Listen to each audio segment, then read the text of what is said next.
Okay, good morning, everybody. Today is Tuesday, April 13th. We're going to start our Las Cruces Public Art Board meeting. It's 10:05, so I go ahead and call the Las Cruces Public Art Board meeting to order. We'll go ahead and start with introductions. My name is Christina Ballou. I am the chair of the Las Cruces Public Arts Board. Hi, my name is Elisa Grayson. I'm the secretary of the Public Art Board. My name is Katrina Chandler. I'm a member of the City Art Board.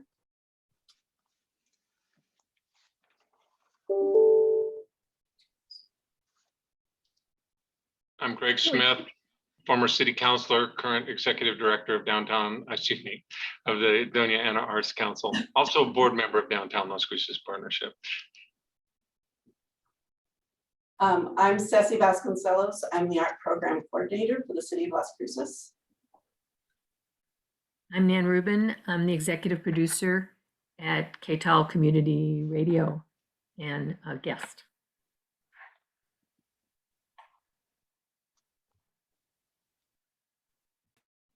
Okay, any other introductions from our guests? Yes, Richard Hanway, City of Las Cruces, Road and Transit. Okay, thank you for joining us. So Letty sent out the agenda. Is the agenda approved as presented? Yes, I approve the agenda. No. Okay, is that seconded? Madam Chair, Yes. I believe there's one item that needs to be removed because we're not ready for the presentation. Correct. And Okay, Katrina, I believe. had that. Yeah, sorry. I'm looking for the agenda. I don't see it. I was just trying to look. I was trying to pull it back up, or not back up. I don't have it. I'll make sure that I can forward that to you right now. Okay. But yeah, we needed to remove an item from the agenda. If we could remove the fire station presentation from the agenda, right now we're still in deliberation mode. Okay. And then,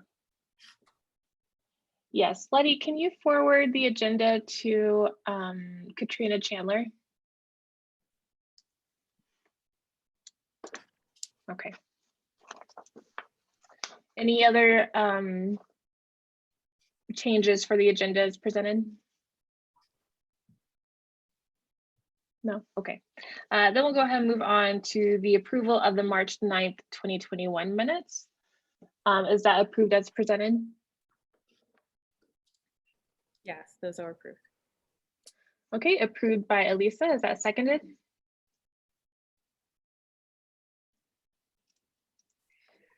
Yes, sorry. I was looking. Okay, and then and then seconded by Katrina. All right, do we have any public input right now? Okay, no. All right, so we'll go ahead and move on to staff update and action presented by Ceci. Okay.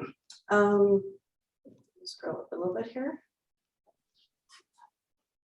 So we will begin with Animal Services Center Go Bond Project Cafe call. The call for entry closed on March 31st. We received 139 entries. Woohoo! So really excited about that. And it's currently being juried by the selection committee. I believe I gave them another week. I'll have to double check that.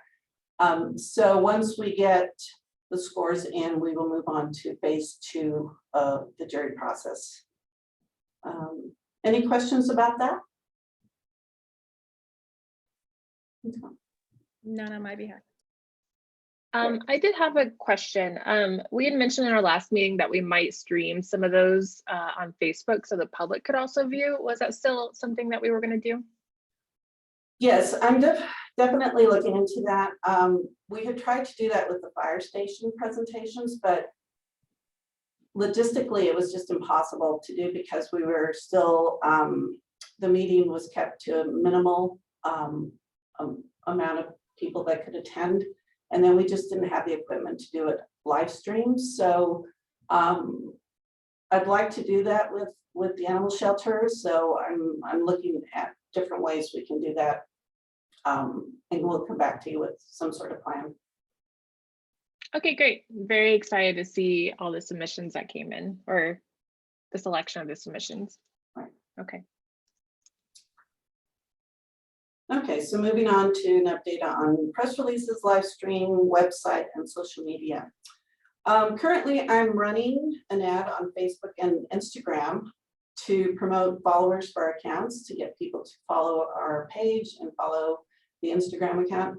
So, so far, I think we started with about 20 followers and we're at 69. My goal is 500 by the end of the month. So please share with your networks, encourage your contacts to start following our accounts, and hopefully we'll reach that goal by the end of April. And then at that point, we can start live streaming our meetings on Facebook. Excellent. Thank you. And that's that's the only update I have on that. So any questions? No? Okay. City Hall lobby art. I spoke to the artist, or contacted the artist, and they say that the project is progressing, moving along. They were really hoping to schedule a time to come in May to install it, but I think they had an unforeseen family emergency happen. So now we're looking, they'll send me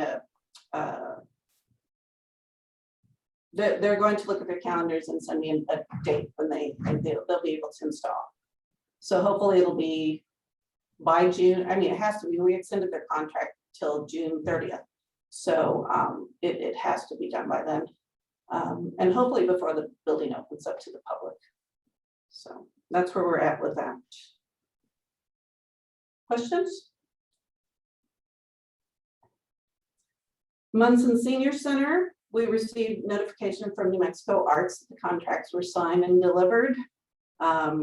So artists have been informed or notified, and they're working on framing their pieces. I'm working with staff and with them to schedule a time for them to come and install the art at the senior center. Again, hopefully before we open up to the public. It just makes it easier, you know, not having to close down or get in the way of any programming that's going there. So again, hopefully by June, we'll get that done. Questions? Excellent. Public art funding ordinance. I have to admit, I haven't had a lot of time to focus on that, but it's become a priority. So I will be doing that starting this week. That's going to be my top priority. And I hope to have a draft that you can look at by the May meeting. That's the goal I've set for myself. And I put it on record now, so I better reach it, right? So that's where that's at.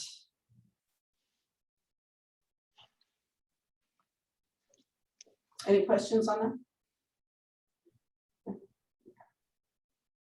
that? Public art mosaic damage repair. Oh, did you want to greet Councilor Flores, Tina? Oh, hello, Councilor Flores. You're on mute.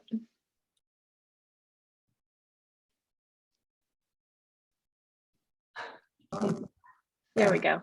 I can see you, Tina, and thank you, Ceci. Thank you. And my apologies for being late. I usually run late, but I had an important phone call to take, so thank you. We're happy you're here. Thank you. Glad to be here. Thank you. Okay, so update on the public art mosaic damage repair. I have found a temporary location to move the broken pieces. I'm working with the artist to map out those pieces before we move them, so that they have some sort of record of what it looks like, so that when they start picking it apart, he can refer to it and put the pieces back basically where they were before. I'm saying, the actual repair restoration proposal will follow that.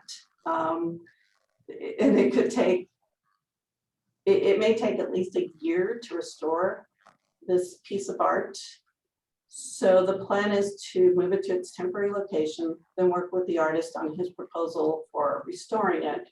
Find a permanent place where this can be put, where it can be worked on, and have the work begin.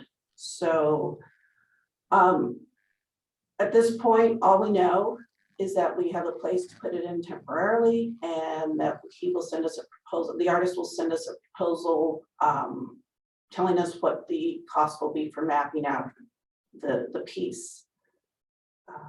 And then we'll go from there. It's something Okay. that we have to do, quickly.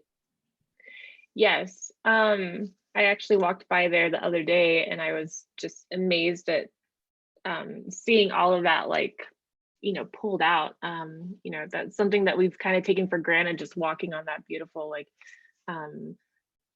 paveway.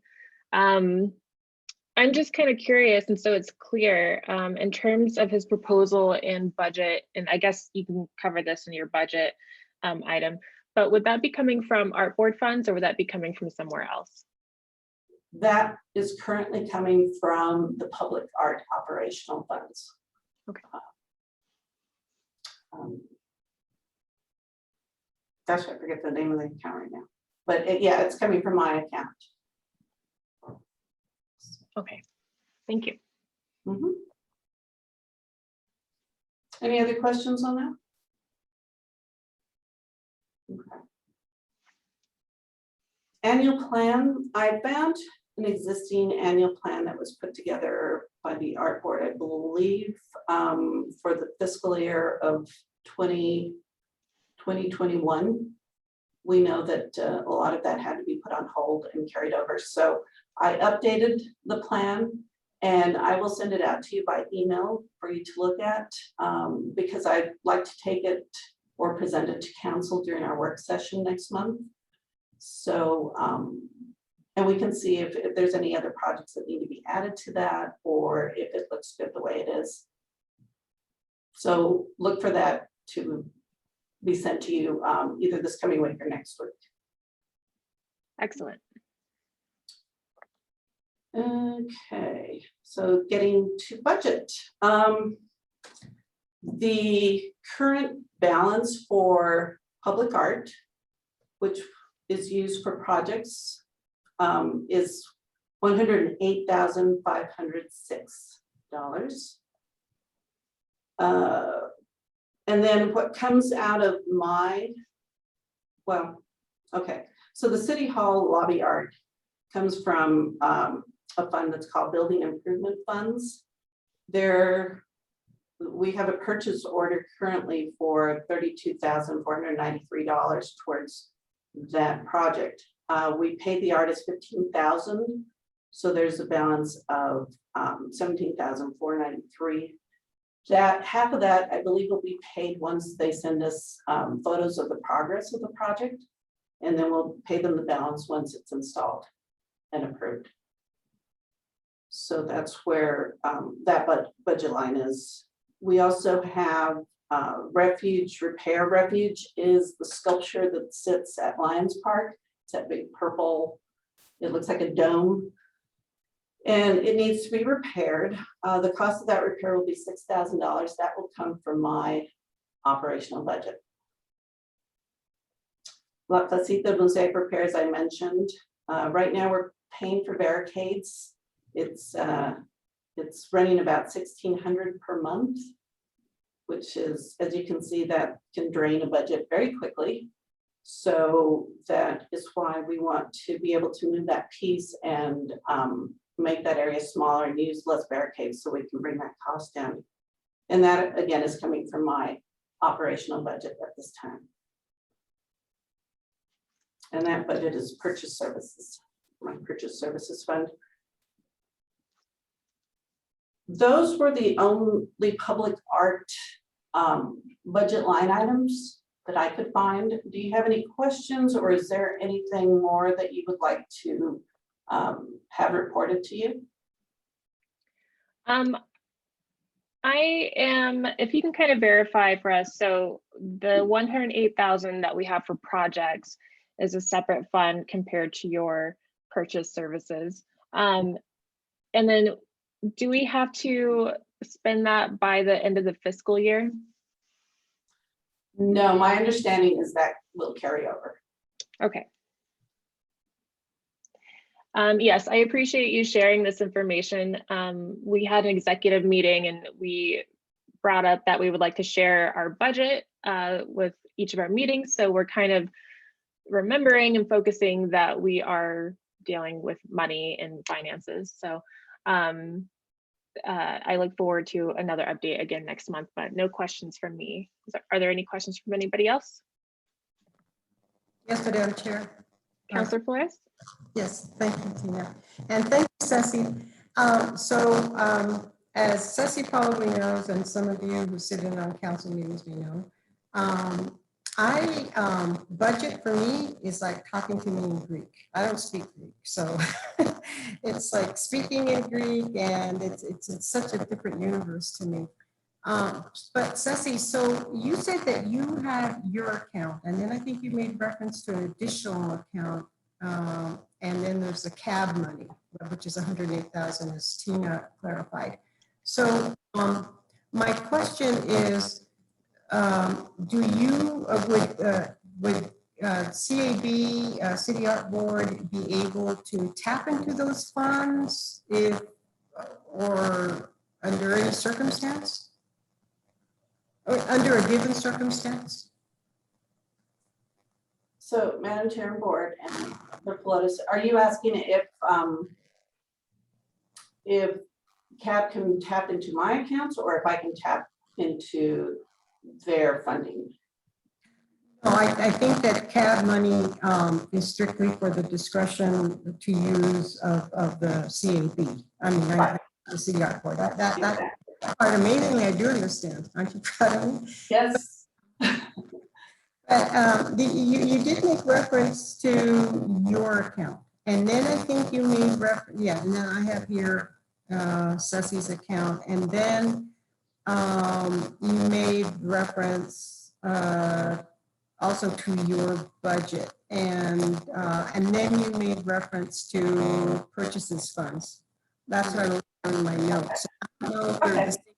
Yeah, I don't know if you're making reference to the same account. And then I want to know whether you have discretion to apply those funds to an expense or a project that the CAB City Art Board may incur or go into.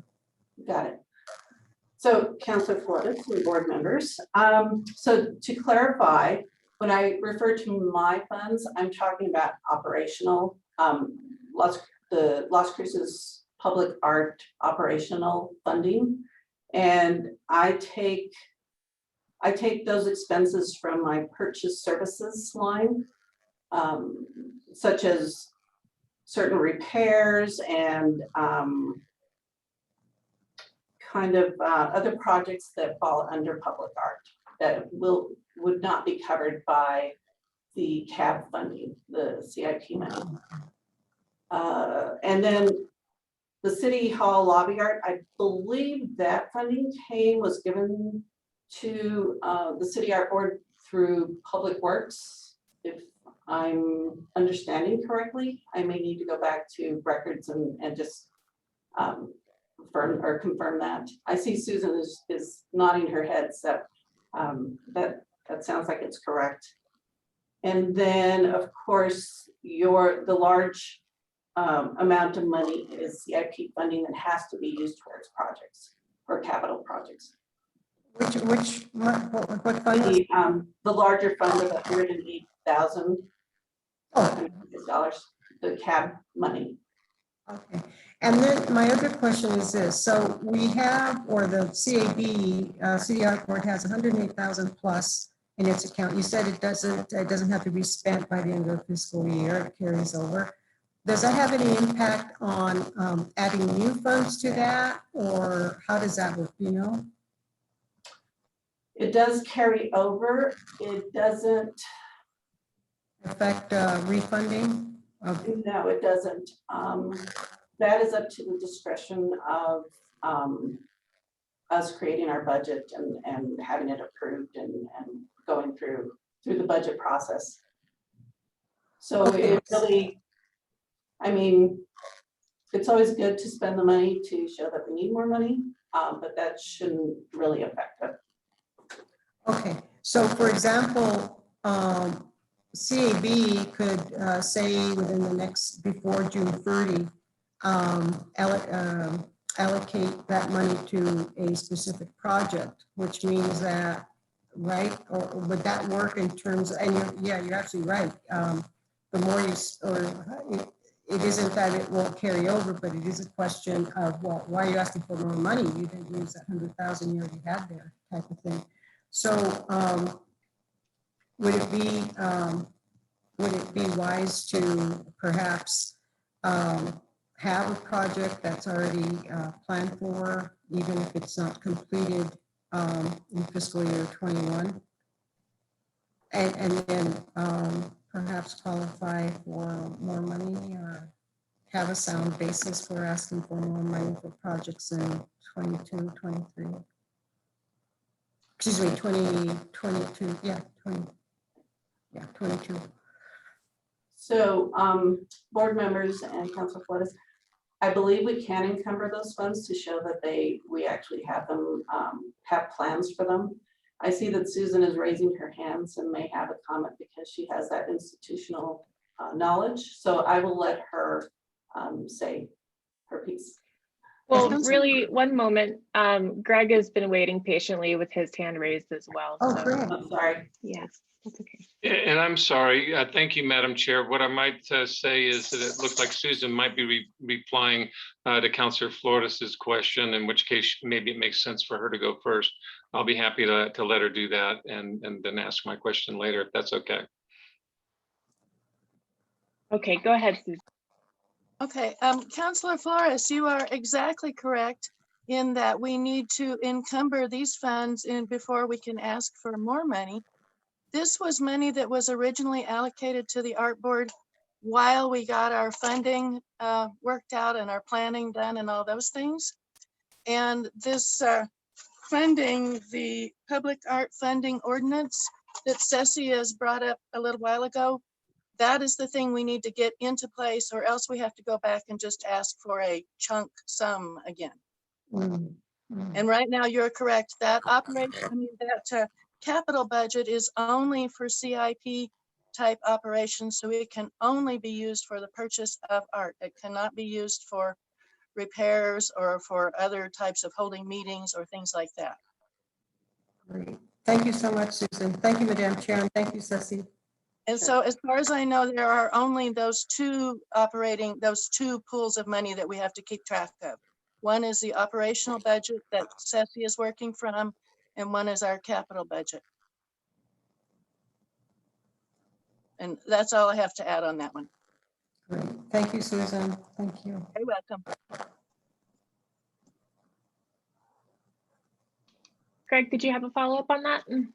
Not on that particular, but on the budget in general, simply that, and I'm also chair of the Arts and Cultural District Coordinating Council.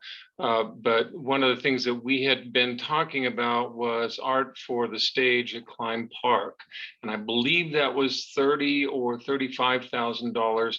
And so my question to Ceci was, is that money that is still sitting in the fund that you were talking about just now, or is it in some separate category?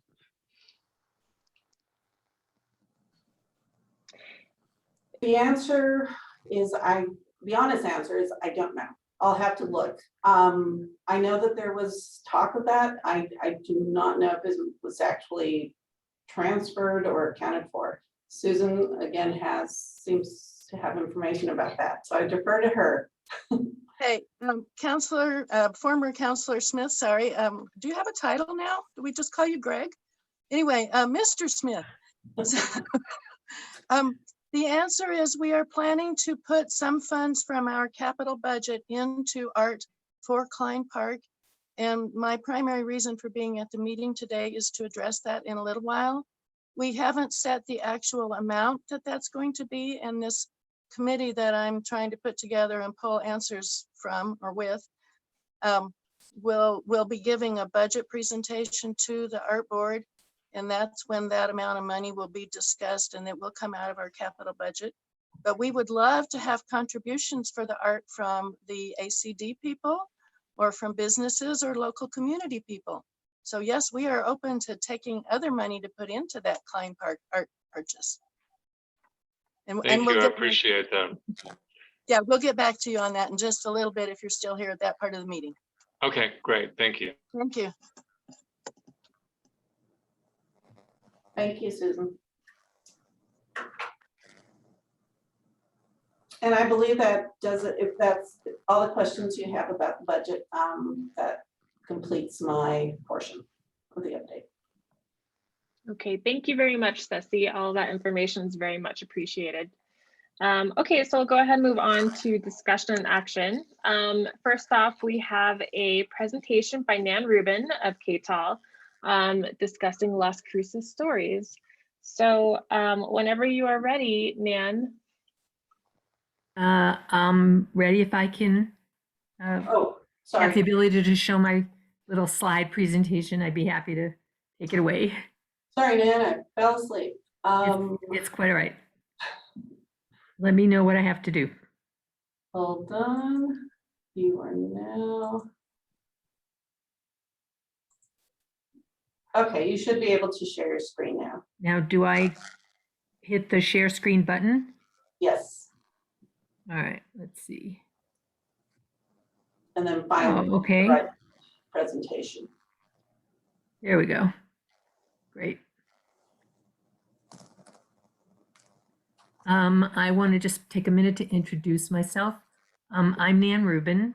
I'm one of the founders of KTAL Radio, and we are community radio for Las Cruces and the Mesilla Valley. I'm also the executive producer, so I get to work on special program projects. We've been on the air since 2017. We are an all-volunteer group, and we reach virtually the whole Mesilla Valley. The signal, even though we're a low-power station, our signal goes as far south as Trans Mountain and the edges of El Paso. So we've got a pretty good range for a radio station. And the last couple of years, particularly in the last year with COVID, we really tried to provide a lot of community services. We worked with LCPS to do their graduation celebration last year. We broadcast the graduations for all 6 high schools here in Las Cruces and provide COVID information, et cetera, as well as entertainment, supporting community issues and a lot of community arts. The reason I wanted to make a presentation this morning is to really talk about 2 things. Oh, and by the way, just get your phones out because at some point in the next couple of slides, I'm going to ask you to take a picture. So I wanted to introduce you to Las Cruces Stories, which is an idea that we actually got from the Public Arts Master Plan. On page 80, it suggested developing the concept of Las Cruces Stories, basically as an idea to be able to share information, stories, history, and cultural material about a lot of the groups here. And we picked it up. We thought it was really ideal for radio. I mean, think about this. It's really storytelling. That's what people think. And even though it didn't mention specifically media or radio, we picked up this whole idea and decided that we wanted to proceed with actually producing some Las Cruces stories. And in particular, I want you to think about what this means for public arts, because it's not material production. We're not producing artwork that is, made in some kind of actual material content. We're producing stories and artwork. We're not doing video, but that's also possible. There's other things that people can do relating to public art that is actually electronic, digital, or like our stuff, really a little bit more kind of ethereal. But this still falls under the category of public art. And it may be appropriate for the Arts Board to think a little bit about how you might be able to encourage this kind of art as well. It's different than putting sculptures in a park or something like that, or doing a mosaic or having an art show, but it's definitely very much part of our cultural environment right now, and one that I think would be great if there was a way for the Arts Board to respond. So we picked up the idea of Las Cruces stories. We invited our listenership and our audience and the community to contribute ideas. What stories should we tell? What would be really good? We got an amazing response. I don't think we were prepared for how many ideas people had, and all of them are really, really great. Here's a small sample of the ideas that people sent in for doing Las Cruces stories. Some of these are profiles of individuals. Oops, how did that happen? Nan? Hold on. Nan? Yeah, Yes. Are you ahead. presenting something right now? I'm sorry. Are you presenting visuals right now? I am. Are they not available? I'm not seeing them. You're not seeing them? What do we need to do to get this going? So you hit your share screen button, correct? I think so. We can definitely You try this often- again. There's a two-step process. You have to say that you're sharing, then you have to highlight what you're sharing, and then you have to hit a share button again. So Okay. Nan, you may have skipped a step. Sorry for interjecting, Madam Chair. That's okay. We've run into this a I few only times. have a few slides, so I'm hoping people will be able to see them. All right, so here is, oh, I see a little button that says share. Okay. Hang on. Okay, good. Can you see that? There we go. Perfect. All right, I'm going to start it from the beginning. I'll just run it through it real fast. Excellent. Okay, so here's my introductory slide, just so you get some idea of what KTEL does. We have a lot of programming on the air. We try to focus on local stuff as well. We have a very nice little studio space that's on Wyatt Drive, almost across the street from Hubbard's Music. And as you can see, we have a lot of activities that we're involved in. And here we go.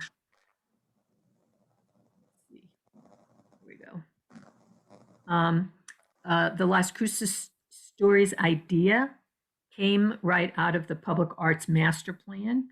It's on page 80 and was talking about, in particular, how to explore parts of our cultural heritage and location, the geography, the history of the area in relationship to public arts.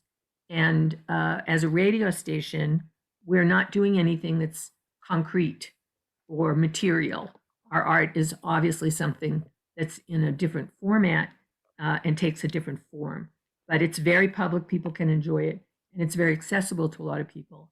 So I did want you to consider supporting a concept of public art that includes non-material arts, which would be the kind of thing that we'd be working on. Also, people doing digital art, video, projections, that's a lot of things. A lot of places do projections of light projections, designs, various kinds of messaging, et cetera, et cetera.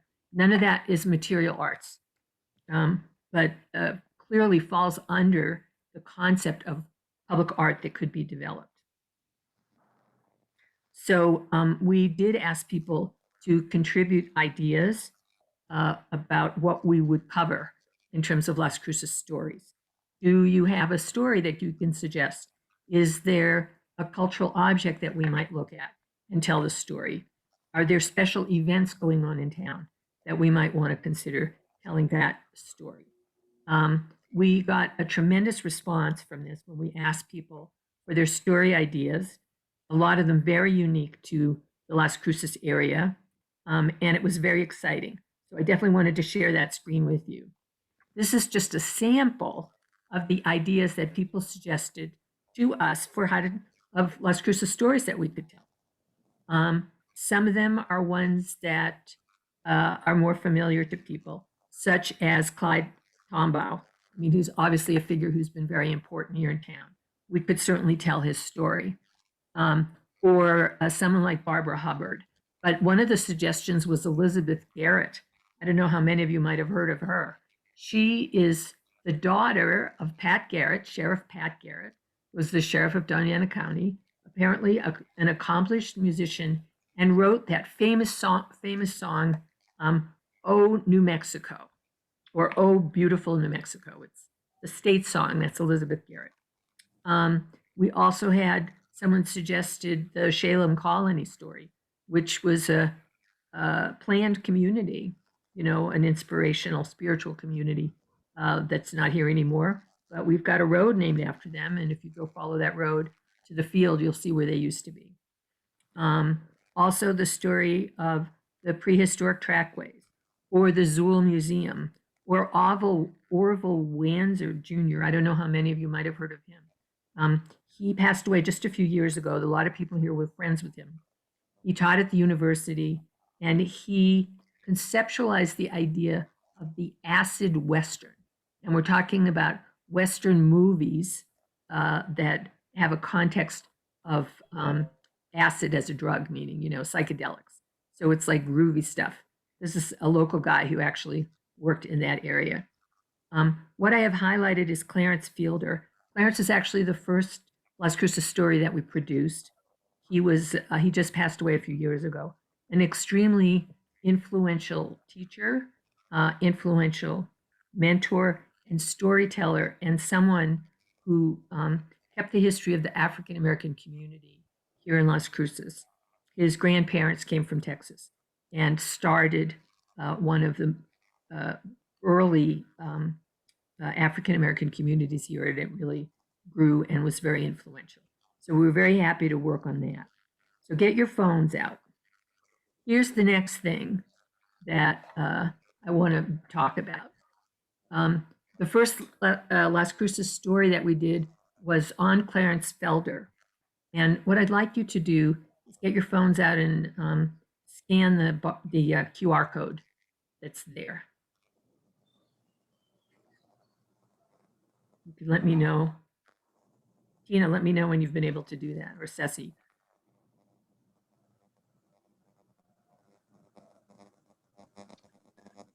Got it yet? Okay, I just scanned it. My phone's going really slow.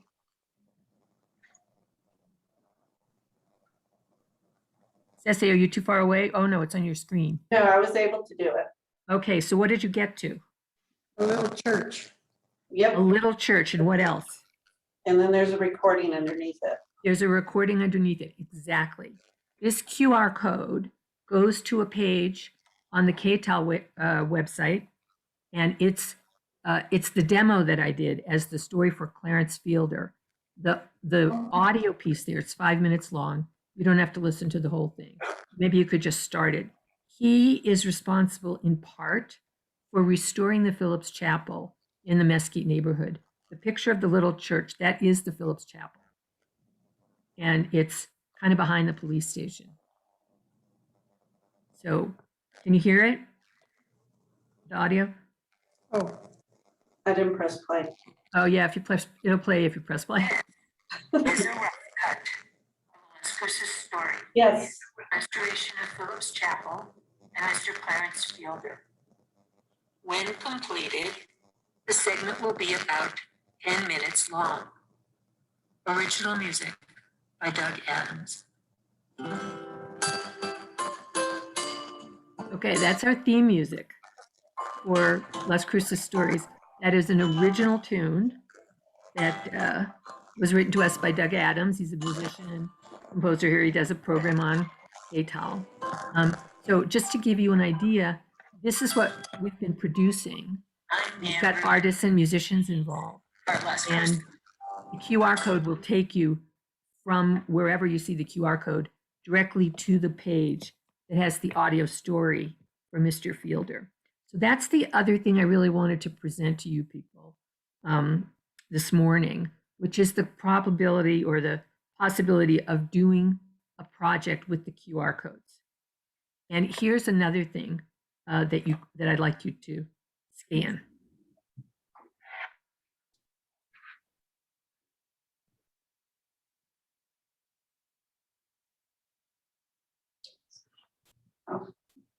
That goes there very quickly. I mean, I can get the source code from this distance.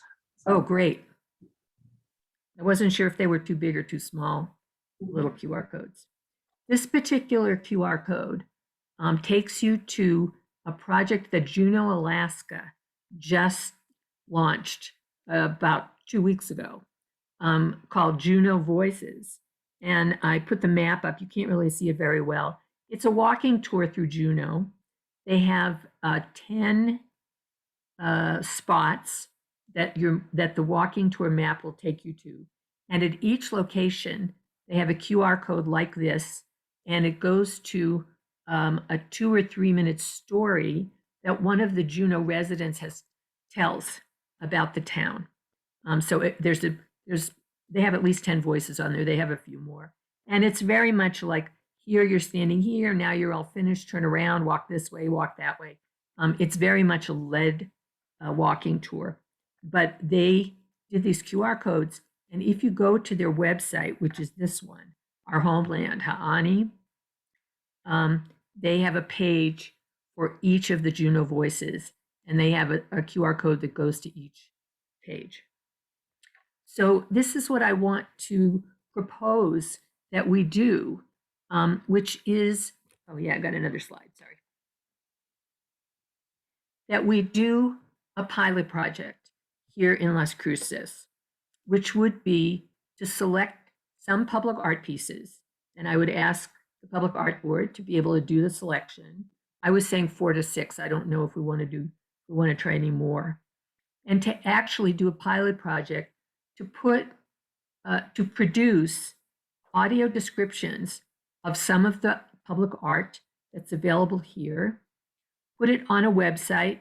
It could be your website, it could be our website or another one, and I'll talk about that in just a minute, and have a QR code at the location that would take you to that audio description on your phone, so that it would make the art much more accessible, but also give background information and tell little stories about what the public art actually is. So I had gotten in touch with Ceci last month about the possibility of doing this. I don't have a budget for it, but I don't think it would cost very much to do a pilot. And the pilot would be able to tell us if this was something that people felt was actually useful, entertaining, and worth investing. I don't know about doing all the public art in town, but to do a significant number so that people would be able to appreciate it, and as an accessibility project as well as a cultural one, and something that would tie the art into a broader context for the city. I wanted to report one more thing, which is that yesterday I had a conversation with Paul Dahlgren. He works for Visit Las Cruces, and he's doing marketing, and one of the things he's doing is revamping their website to include some actual walking tours, etc. That would be the Mesquite walking tour, the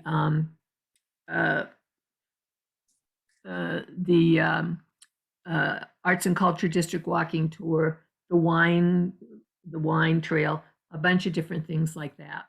And I suggested the possibility, they already have some written descriptions, and I suggested the possibility of reading those, making a little audio description, and putting some QR codes on his website that could be put in front of the buildings in the Mesquite District, et cetera, et cetera.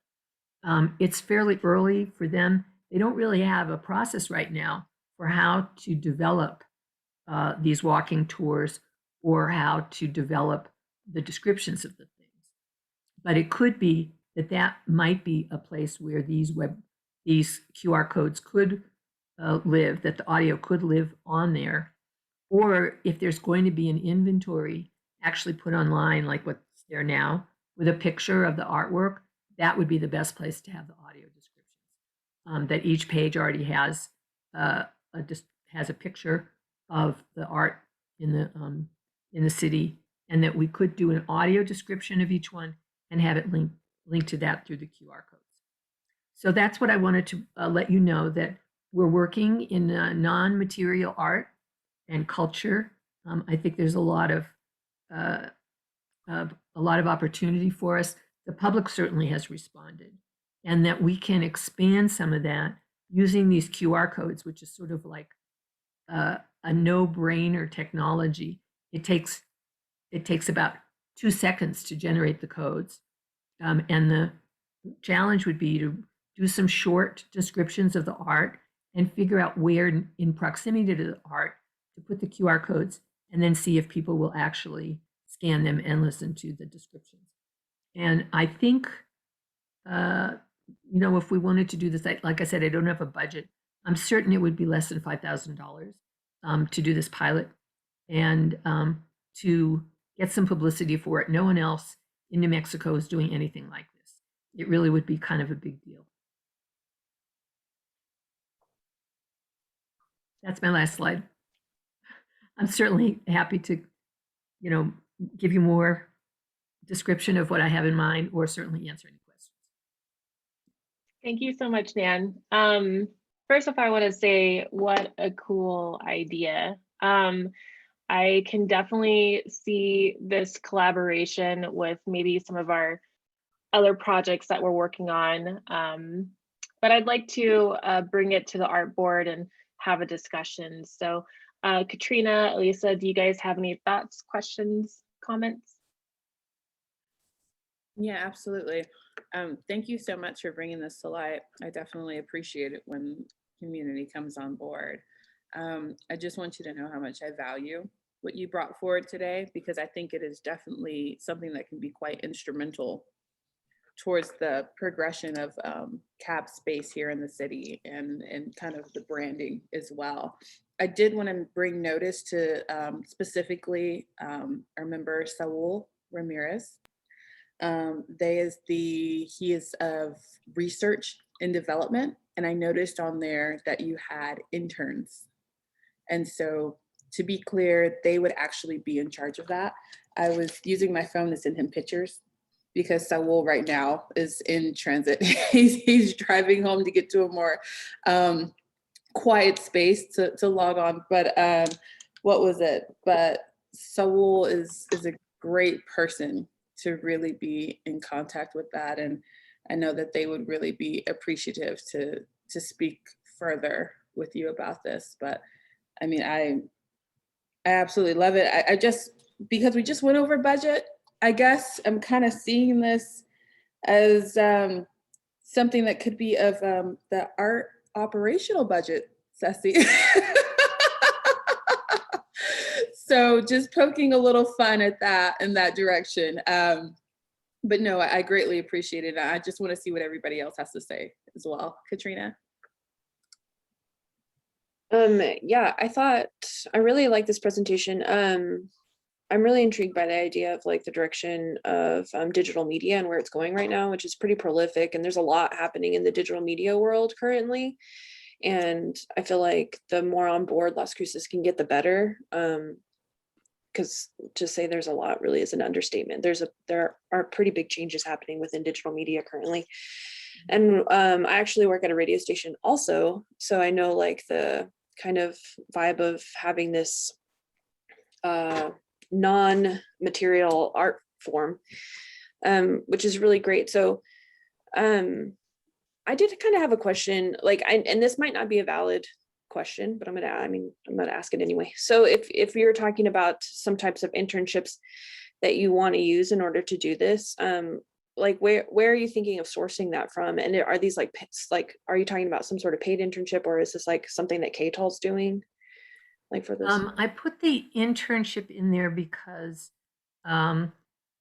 we would need someone to help work on the project. Yeah. Who's not, just like a board member at KTOL or something like that. I did speak with Marissa Sage about whether it would be possible to request an intern over the summer from, like the art department or something like that. Yeah. And she said she'd be happy to post it if we went in that direction. I do see this as a partnership. between KTAL and the Arts Board. And I think whatever flexibility we need, or if there's someone that's really in mind that could help with this, but if we did this, I think we would want it to be a paid internship and probably through KTAL, unless that was inappropriate.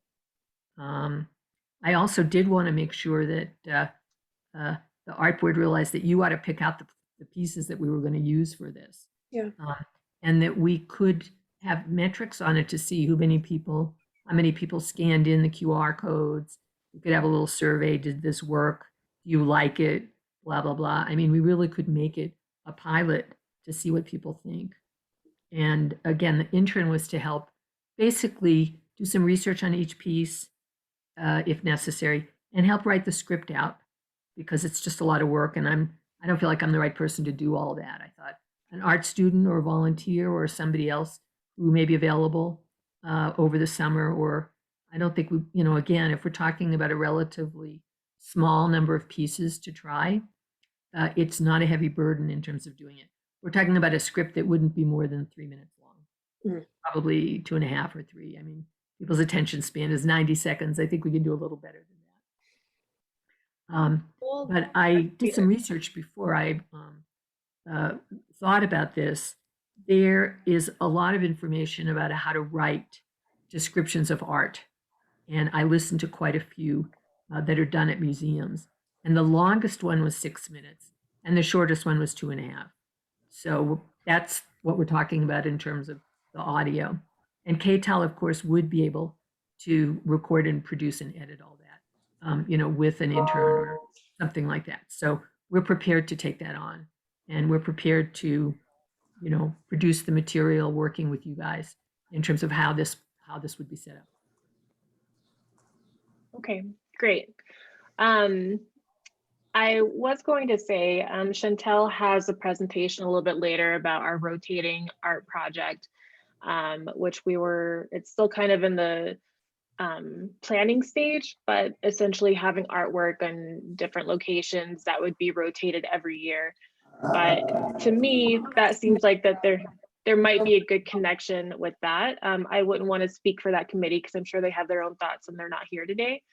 But also, you also mentioned that collaborating with the CVB or Visit Las Cruces and Paul in terms of having like a walking map. So that could also be something that we incorporate with our rotating art project. Something to consider. I know Yvonne Flores Councilor Flores has a question.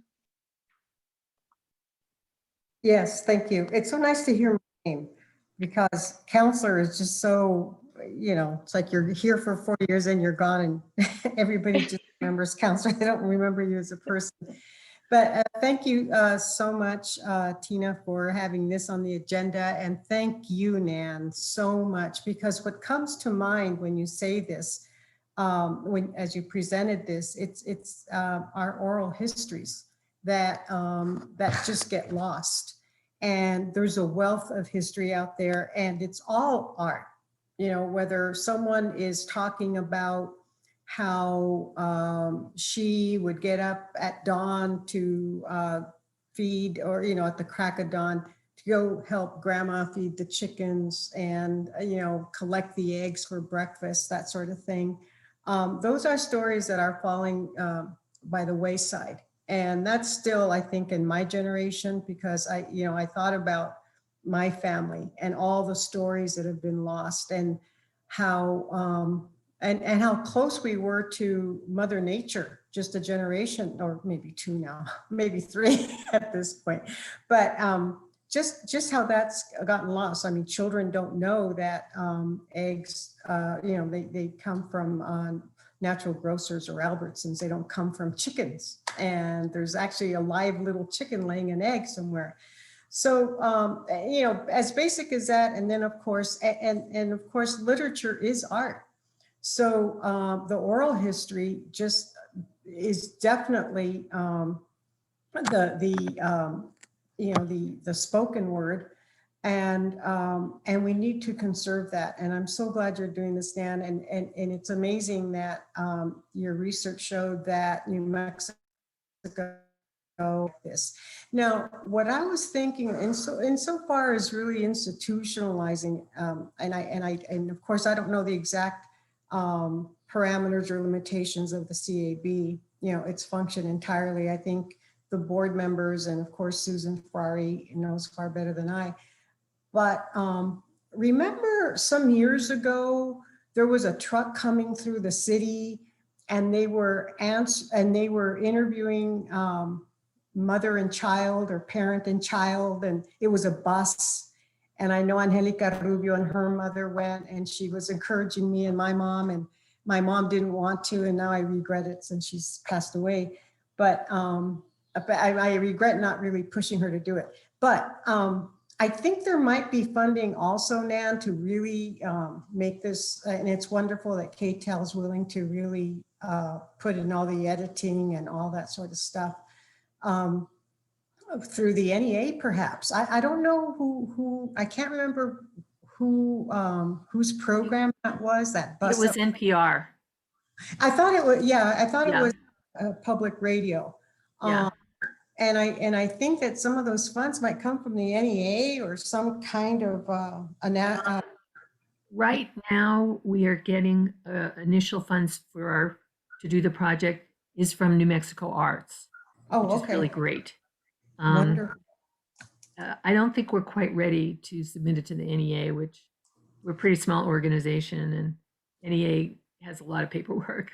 But I think if we get it more developed and if we can develop a couple of these partnerships, like with the Arts Board and with CVB and all of that, that I think all of us collectively would be positioned in order to look for a bigger type of ask than what we would need to do right now.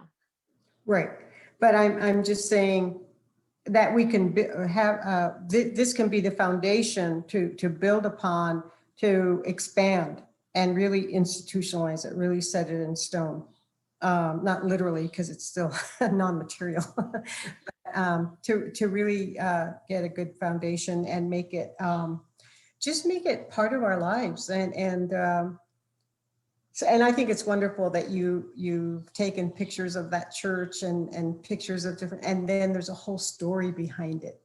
And that's why I love the Mesquite district so much. And I hope to buy a home there one day and move there one day, because I look at the homes, the little houses, some of them are, falling apart because, the city doesn't even know who owns them in some cases.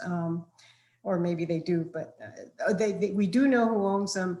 The city does know who owns them, but the owners are somewhere, they're the ones that, whatever, some of them are in jail, whatever. Anyway, I look at those homes and I just think of all the history and all the generations of peoples and the richness there, the culture. So I want to thank you again, Nan, for all you do for the community. KTEL, I think, has been a blessing for all of us. And I know you were instrumental in finding that little sliver of accessibility. So thank you again. And I hope, Madam Chair and Ceci, that we are able to help. And I'll look into something too. I don't want to say anything at this point because I'm not sure. But there may be so it's something I'll talk to city manager about, and if it comes to fruition, if it's possible, I'll let you know, Tina and Nan, and of course Ceci I'll talk to Ceci, but anyway, thank you again. I'm sorry. Thank you very much for your endorsement. I really appreciate it. You're welcome, Nan. Yes, welcome. Thank you. Well, I suppose if we kind of think about funding, if this is piggybacking off of another project that the Art Board is facilitating, and if KTEL is responsible for, I guess, promotion, the funds that you are requesting would basically cover creating maybe a page and the QR code. What exactly would that fund be used for? It would be used for primarily personnel, for an intern, working at whatever the prevailing appropriate hourly wage would be, again, to do the writing and scripting and maybe the voicing. It would cover our time for production. It's not designed for broadcast, so we wouldn't be charging for broadcast time. It would really just be for production and operations time. And then I do think we are going to need a web page for each object that's used in the pilot project. So if we put that on the KTAL site, it should probably be attached to one of the city websites. We could put it on KTAL, but really if we're looking at this as, the city arts part of the inventory or part of the Visitors Bureau or something, it should be on one of those websites. And so this would also go to underwrite whatever cost it would be to develop those pages. I don't know how to exactly to price that out, but I'm sure we could figure out a reasonable fee. So that's why I said I don't think this would really be overly expensive. I think the main operational problem with the QR code pilot project is where to put the QR codes in proximity to the actual art. Because we can't really stick it on the pieces.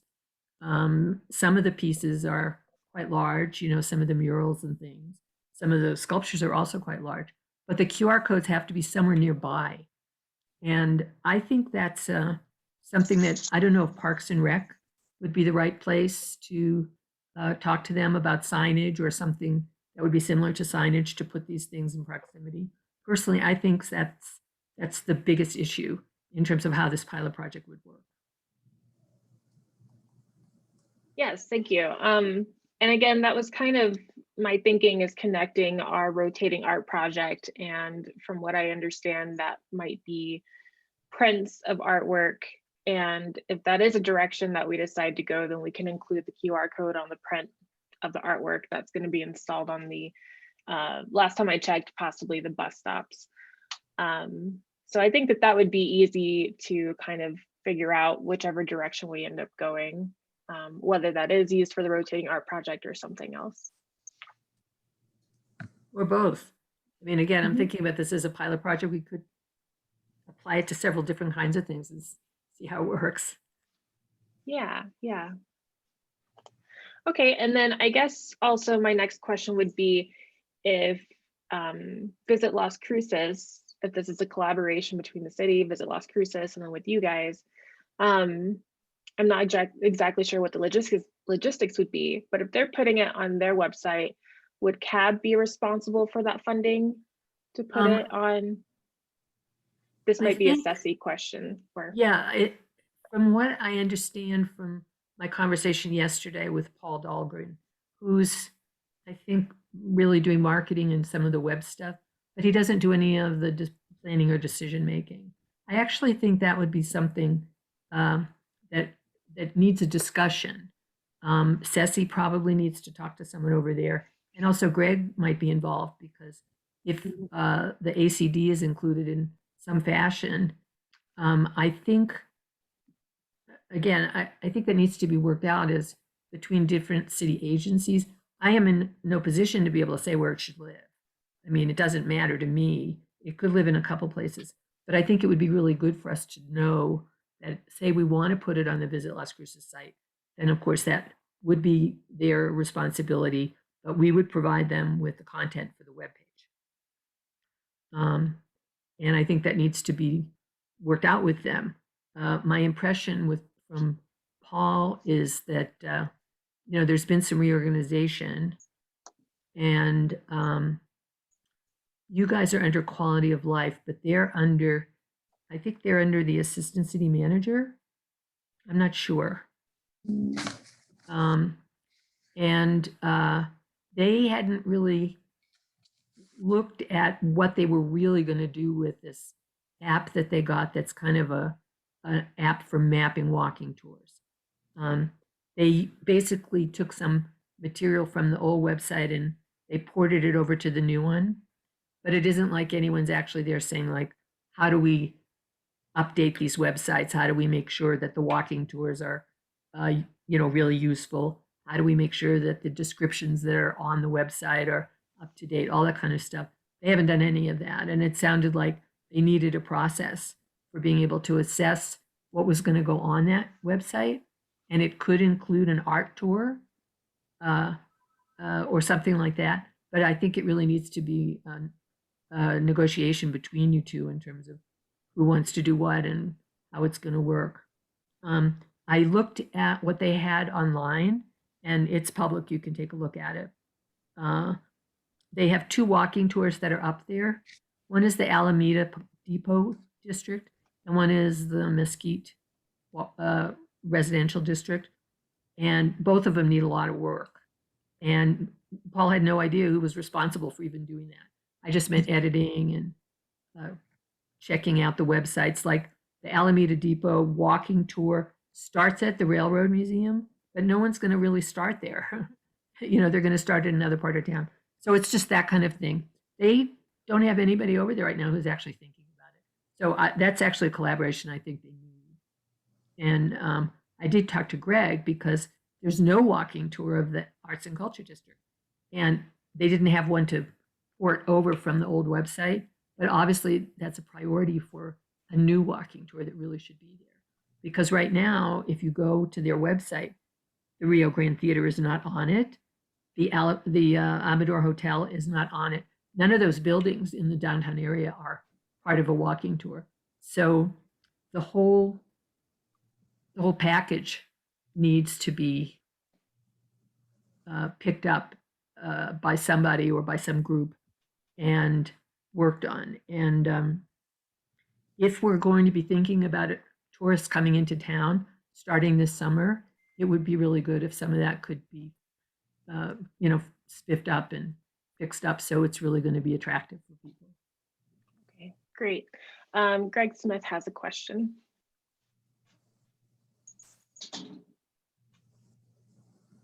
Oops, sorry. Clicking and clicking. And Nan and I had a great conversation about this yesterday. And one of the things I just wanted to point out very quickly is that we are doing wayfinding signs and information signs in the Arts and Cultural District. And part of our one of our tasks is to have tours. So the QR code, I think, would be an excellent thing. We've mentioned that previously as far as adding that to the bottom of the signs. So if we've got a sign in front of a historic home or a sign where something had happened or where we have a piece of art, those kinds of things, then the QR code would be very helpful. Also, just to throw another organization into the mix, the Downtown Las Cruces Partnership is sort of in charge of making sure some of these things happen that are part of the action plan for the Arts and Cultural District. So we've got a number of different organizations that sometimes adds to sort of bureaucratic lag time to getting some of these things done, but we are working on that. I'd love to work with KTAL and the City Art Board to make sure that we are appropriately acknowledging our artists and the works of art that we have, in addition to our cultural and historic landmarks. So Nan, thank you, and thank you everyone. I do think that we'll have an excellent opportunity with some of the signage that we'll be putting up to put the QR codes on those. Excellent. Thank you, Greg Smith. Any other thoughts or comments? Yes, Madam Chair. This is Ceci. Hey, Ceci. So this is a great idea, Nan. It's an exciting project, and I'm always about being a trailblazer, so I love that we're part of the pilot program. So thank you for bringing it to us.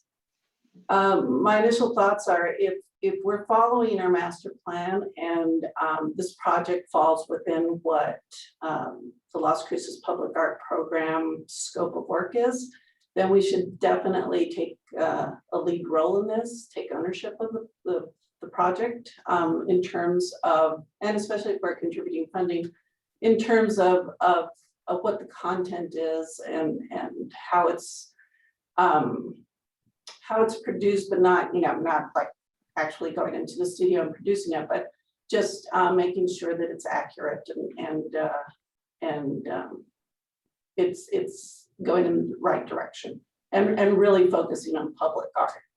So, and I know that we can work out all those details as we develop the plan and the project, so we can talk more on that. But when Nan had come to us a few months ago with this, asking if we wanted to be part of her grant proposal that she was writing, I told her that, I mean, the deadline was so short. I said, you know, for this amount of money, let's just look for it within our funding stream and see what we can come up with.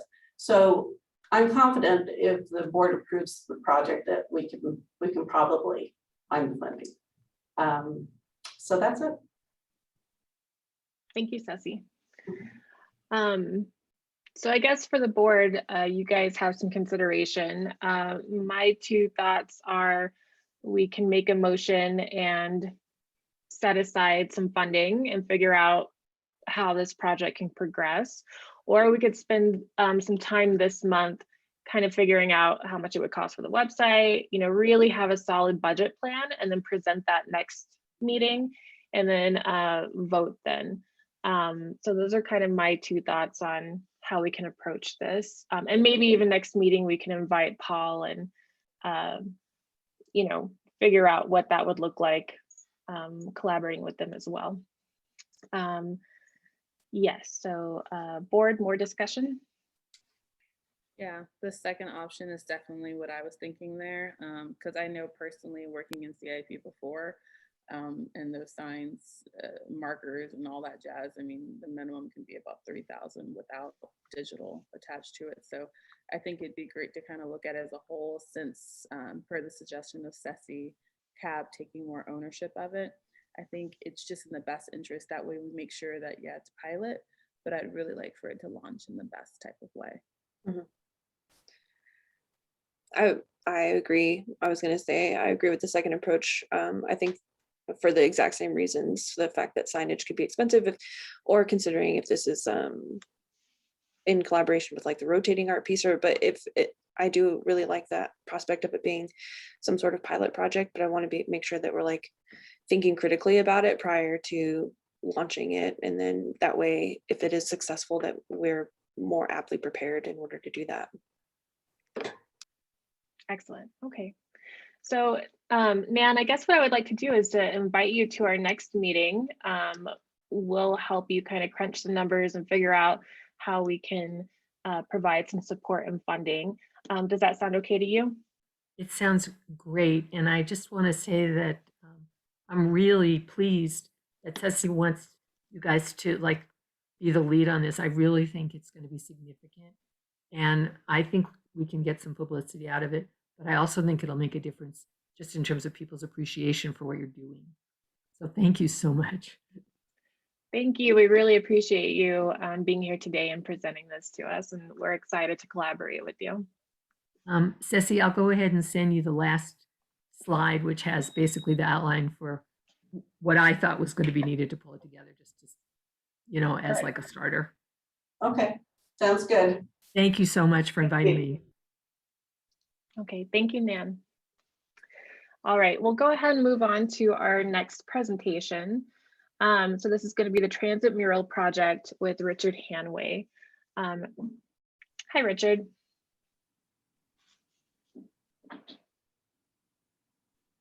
Morning, all. Can you see me? Yes. Hi. My name is Richard Hanway. I'm with the City of Las Cruces Roadrunner Transit. I'm the operations supervisor. The project that I have going on was started with putting a bus shelter in the downtown area. Ceci, can I share my screen? Would that be okay? I will change your, hold on a second, let me find you, there you are. Hold on just a moment.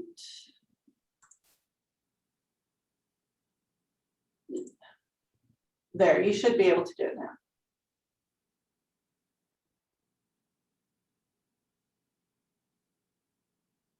Can everyone see my screen? Yes. Okay, so the area that I'm talking about is right here in this grassy area. This is on the corner of Las Cruces and Church, just for reference. I reached out to the property owners that own the Bank of the West. I don't know if anyone knows Steve Newby. I think he's the architect here in town. He's one of the partners that I reached out to, they're willing to give us this grassy area space for us to put a shelter. What our plan to do, since there's irrigation in here, was to take out the grass, and the grass meaning all the way from the wall, the small wall here, all the way to the corner of Las Cruces. We're gonna put in some desert landscaping. The reason why we wanted to do that was just to keep the water off of the shelter for rust purposes. But in the meantime, I had reached out to a local artist about possibly painting this wall.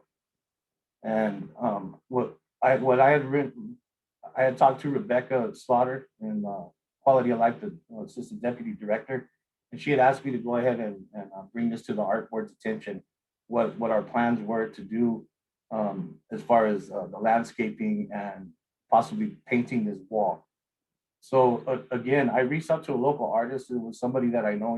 He's a graduate of Mayfield High School. His name is Dominic Altamirano. I don't know if any of you know who he is. He has done several pieces in town. I guess he participates in the art ramble that goes on, I guess, on the first Mondays or I'm not sure when you guys have it, but again, First yeah, Friday. the art that we were talking about him doing was possibly maybe like a rendering of the mountains, the background, our mountains, the Oregon mountains.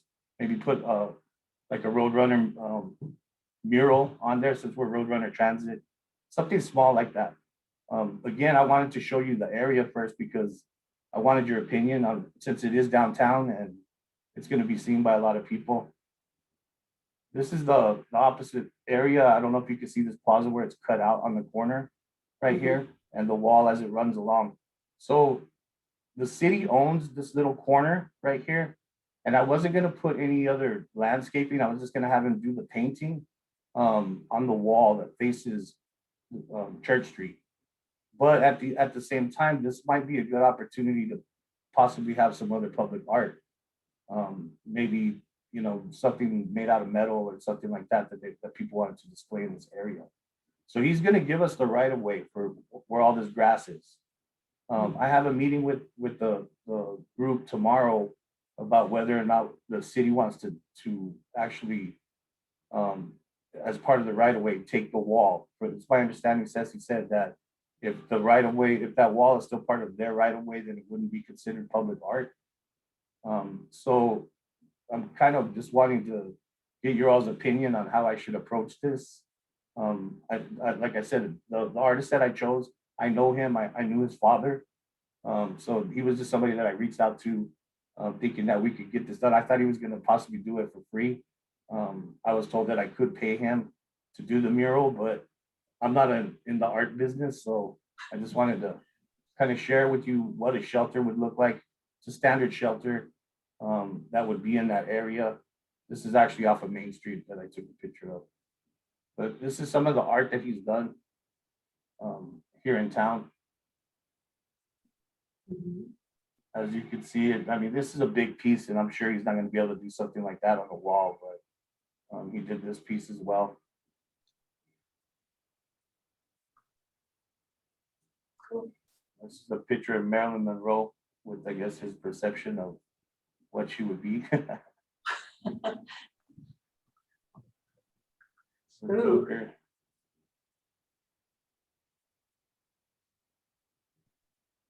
So again, these are just some of the things that he sent me really quick. These aren't things that he's gonna put on the wall itself. Like I said, we were just talking about what we could put. We wanted to make sure that it was gonna look nice in the downtown area. You know, based on what was there now. Same thing with the landscaping, whether or not we're gonna go with like a desert tan or some of the other colored rock that's in the downtown area right now. So that's all I have for the area, but let me go back to the.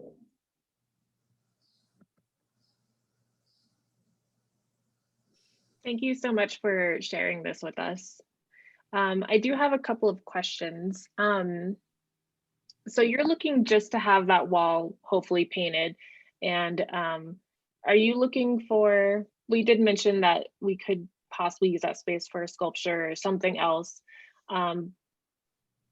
in terms of paying the artist just for the wall, would that be something coming from transit, or would that be something coming from the art board? So this is strictly a transit project. We have budget for it. We've been trying to actually get a shelter in the downtown area for quite a while. And luckily they were responsive to us. When we were looking prior to this, we had a bus stop actually that was going to be on Las Cruces Street. And just having to redirect some of the transit downtown with them having the market and everything that they have on Wednesdays and Saturdays down there. There was a lot of conflict with the bus crossing in that area. So when the two-way conversion came back, we realigned our routes to where they would be going bi-directional on Church and Water Street. So we have shelter in the downtown area by El Paso Electric on Water Street, but we didn't have anything on Church. Where our bus stop is outbound is on the wall closer to Church and Hadley. And there was no place to put a bench or a shelter or anything because it's right up against the wall by the post office there. So what we did is we selected this inbound area. We actually have a cutout. So the bus actually sits off of traffic in that area.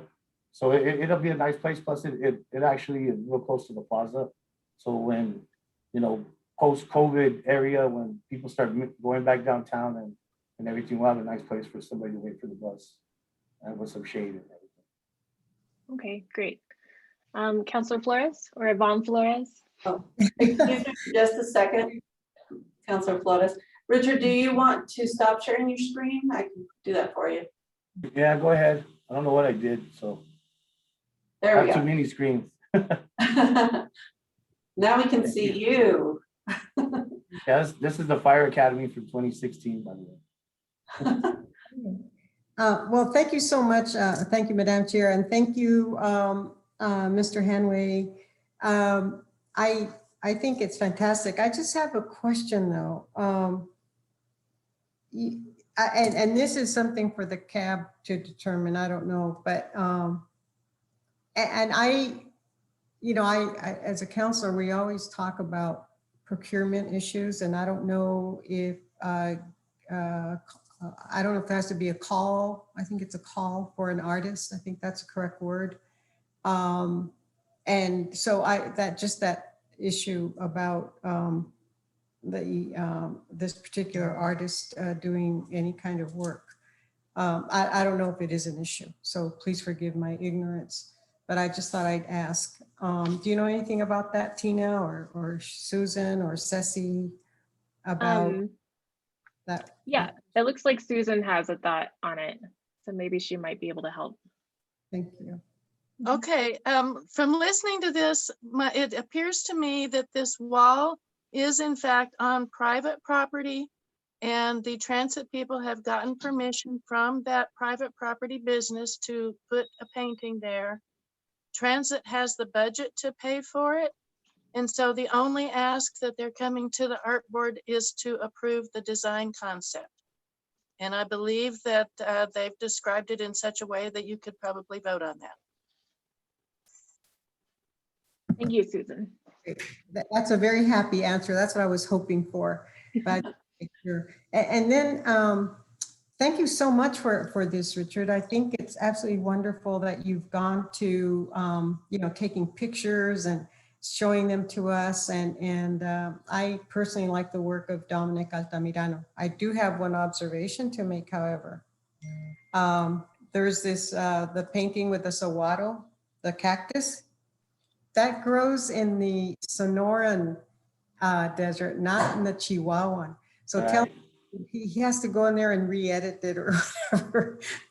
Or maybe we'll just take a brush and Councilor Flores, you're absolutely correct. He actually sent me some pictures of some balloons, and I was like, that's Albuquerque, not here. we used to have balloons out here, south of here, I think. He had the balloon festival, and I was like, no, yeah. I don't think that's it. Yeah. So where is he from, Richard? What's that? Excuse me? What part of the world is he from? Dominic, he's from here. He's born and raised. In Las Cruces? Yes, ma'am. He's a Mayfield graduate. Que vergüenza, Dios mío. Anyway, thank you very much, Richard. And thank you, Madam Chair. Thank you. Richard, yes, I think for the art board, you know, I think I can say that we're all looking for something that's representative of our community, and we're looking for quality art. So I would love to be able to invite your artist, since you already made this selection, to present his artwork to us and to work with the art board on creating something that we feel like that the entire community objectively can feel good about. So if it's possible, you know, if he can have maybe a rough draft for our next art board meeting to present, we Okay. would love to view that and give him any feedback and work with him to make sure that this is a very quality piece for everybody. I will absolutely reach out to him. Okay. Any other thoughts or comments for Richard? Yes, Madam Chair. I'm curious, because this is downtown and it is in the, I believe it falls within the Arts and Cultural District. Do you have any kind of, and maybe this is a question for Greg, are there any kind of, I don't want to say restrictions, but standards that have to be met? You want me to go ahead and answer? Yes. We don't have those kinds of restrictions on what's done, but we do have, of course, a very, you know, are very much interested in making sure that what we present in the Arts and Cultural District is consistent, as Tina mentioned earlier, the high quality that we're trying to you know, keep in place. So I would suggest that maybe the wall itself might, being as low as it is, might be less of a canvas than possibly looking at how the bus stop itself could look more like a piece of art. We have, you know, the one in front of City Hall that Bob Diven did a number of years ago. We've got a couple of others around town that have been done by artists. Stephen Hansen did one over on Espina Street, and there's one over on University done by another artist whose name I've forgotten. But I would ask if that could be considered, that way the bus stop itself becomes a much more prominent and visible piece of art. It's going to be pretty hard for anybody to see and appreciate something on that low wall. So my suggestion, no offense, but my suggestion would be to leave the wall alone, do the desert planning that you're talking about, but look at the bus stop itself as a canvas or as a piece of art. Thanks. Thank you, Greg. Thank you, Or we Greg. could do both. Why not do both, the wall and the bus shelter? Yeah, I agree with Ceci. Yeah, I think that one on Espina is sculptural, and the wall behind it is also decorated like in conjunction with it. Right. Susan Ferry, you have a comment? Oops, you're on mute. There you Okay, go. here we go. So let me talk about the logistics. Those bus stops, the turquoise ones that we have around town, those are much less expensive than a custom made one, and they are readily available. So I think the idea of putting the standard issue turquoise one in there and then letting our rotating art committee work with transit on how those standard issue blue ones could be made nicer is probably a better short-term plan. I love the idea of a fantastic sculptural bus stop in the downtown, but I think they need one quicker and cheaper. Thank Okay, you. thank you, Susan. Madam Chair, my sentiments would be that as well. I already have the shelter. So it's really just a matter of getting a local construction company to come and assemble it. The concrete pad would take maybe 2 days to dry, and I could have the shelter up in a week. So in the short term, yes, I would be okay with looking at further to do something different, because we could just unbolt the shelter and I could move it to a different location. So if the art board was really wanting to use that space to do something artistic in the future, I would welcome it. Mr. Hanway, Wonderful. if I may, Madam Yes, Chair. go ahead. Yes, Mr. Hanway, Richard, So you were talking about, you showed us that corner that belongs to that land there where that sign probably then shouldn't be some sign advertising, it's property for sale. It's, you were suggesting or whatever that the kind of artwork that that Susan always talks about, you know, some kind of sculpture, like a metal sculpture or whatever. And so I really like that idea word. But is there any way that we can look into that, Ceci or Susan or Tina or any board member? That would really be beautiful right there. So anyway, I think I'm glad you brought that up. I don't know if it's something that the art board or the city has looked at, but thank you for bringing that up. Thank you. Madam Chair, Councilor Flores. Again, I really just wanted you guys to know that there's gonna be 600 feet plus area there that could be open to other kinds of art. Again, I'm not an artist, but if Transit's gonna be taking care of that, you know, there might be something, you know, that somebody figures or whatever, some kind of street design, metal or whatever have you put in there. I don't know how you would secure it, but you know, the space would still be there. And it is a very, very, you know, well-seen corner. It's a very well-used space right there. So.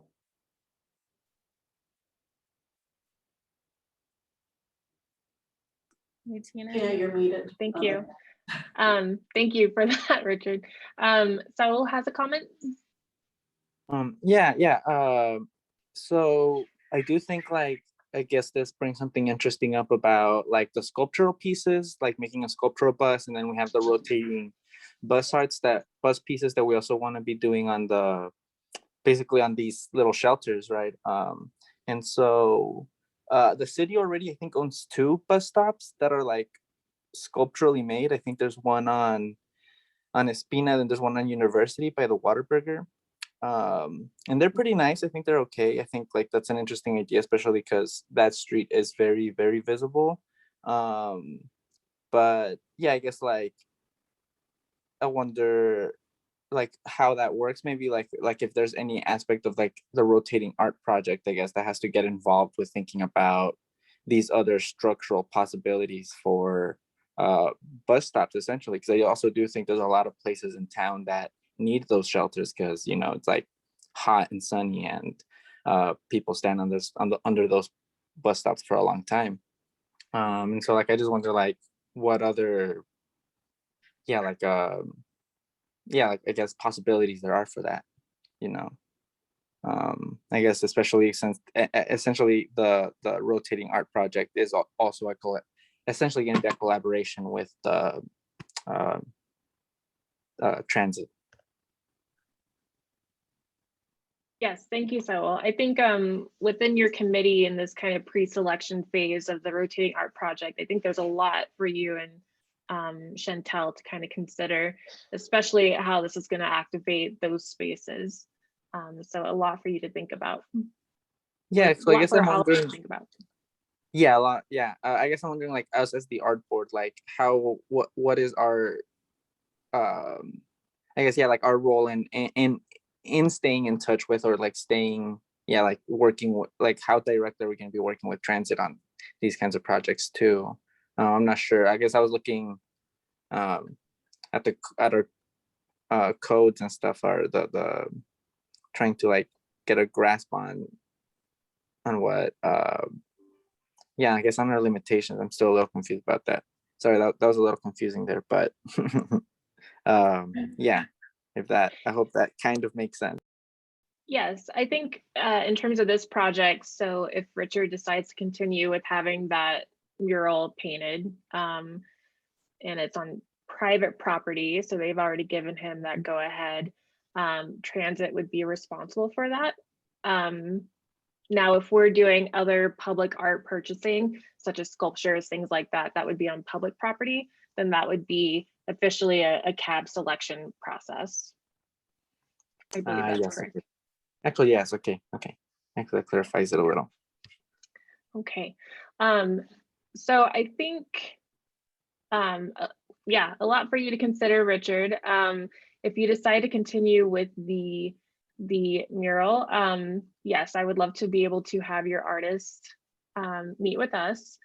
My one suggestion is I'm hearing some feedback from the community in general just about having too many Organ Mountain paintings. So maybe have him, encourage him to get a little creative and think of something else with just a Roadrunner or something like that.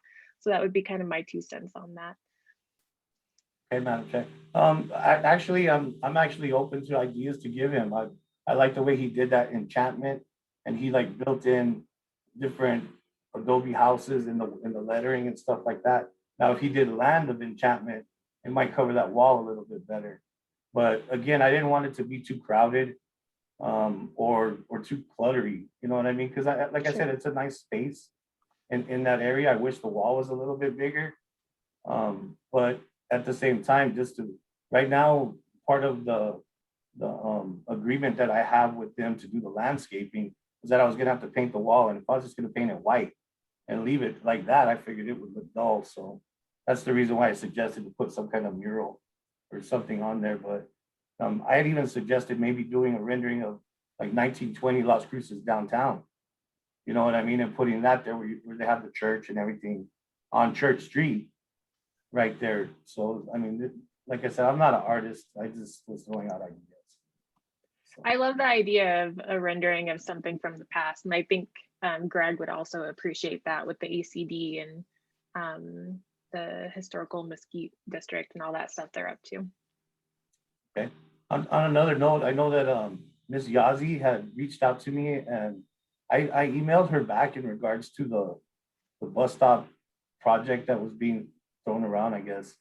And she had mentioned about using the front screen as the platform for the art.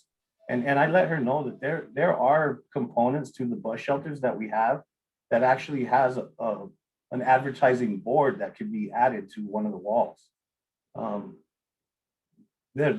The toll art shelters, they're interchangeable, so like we could add them onto shelters that we have right now.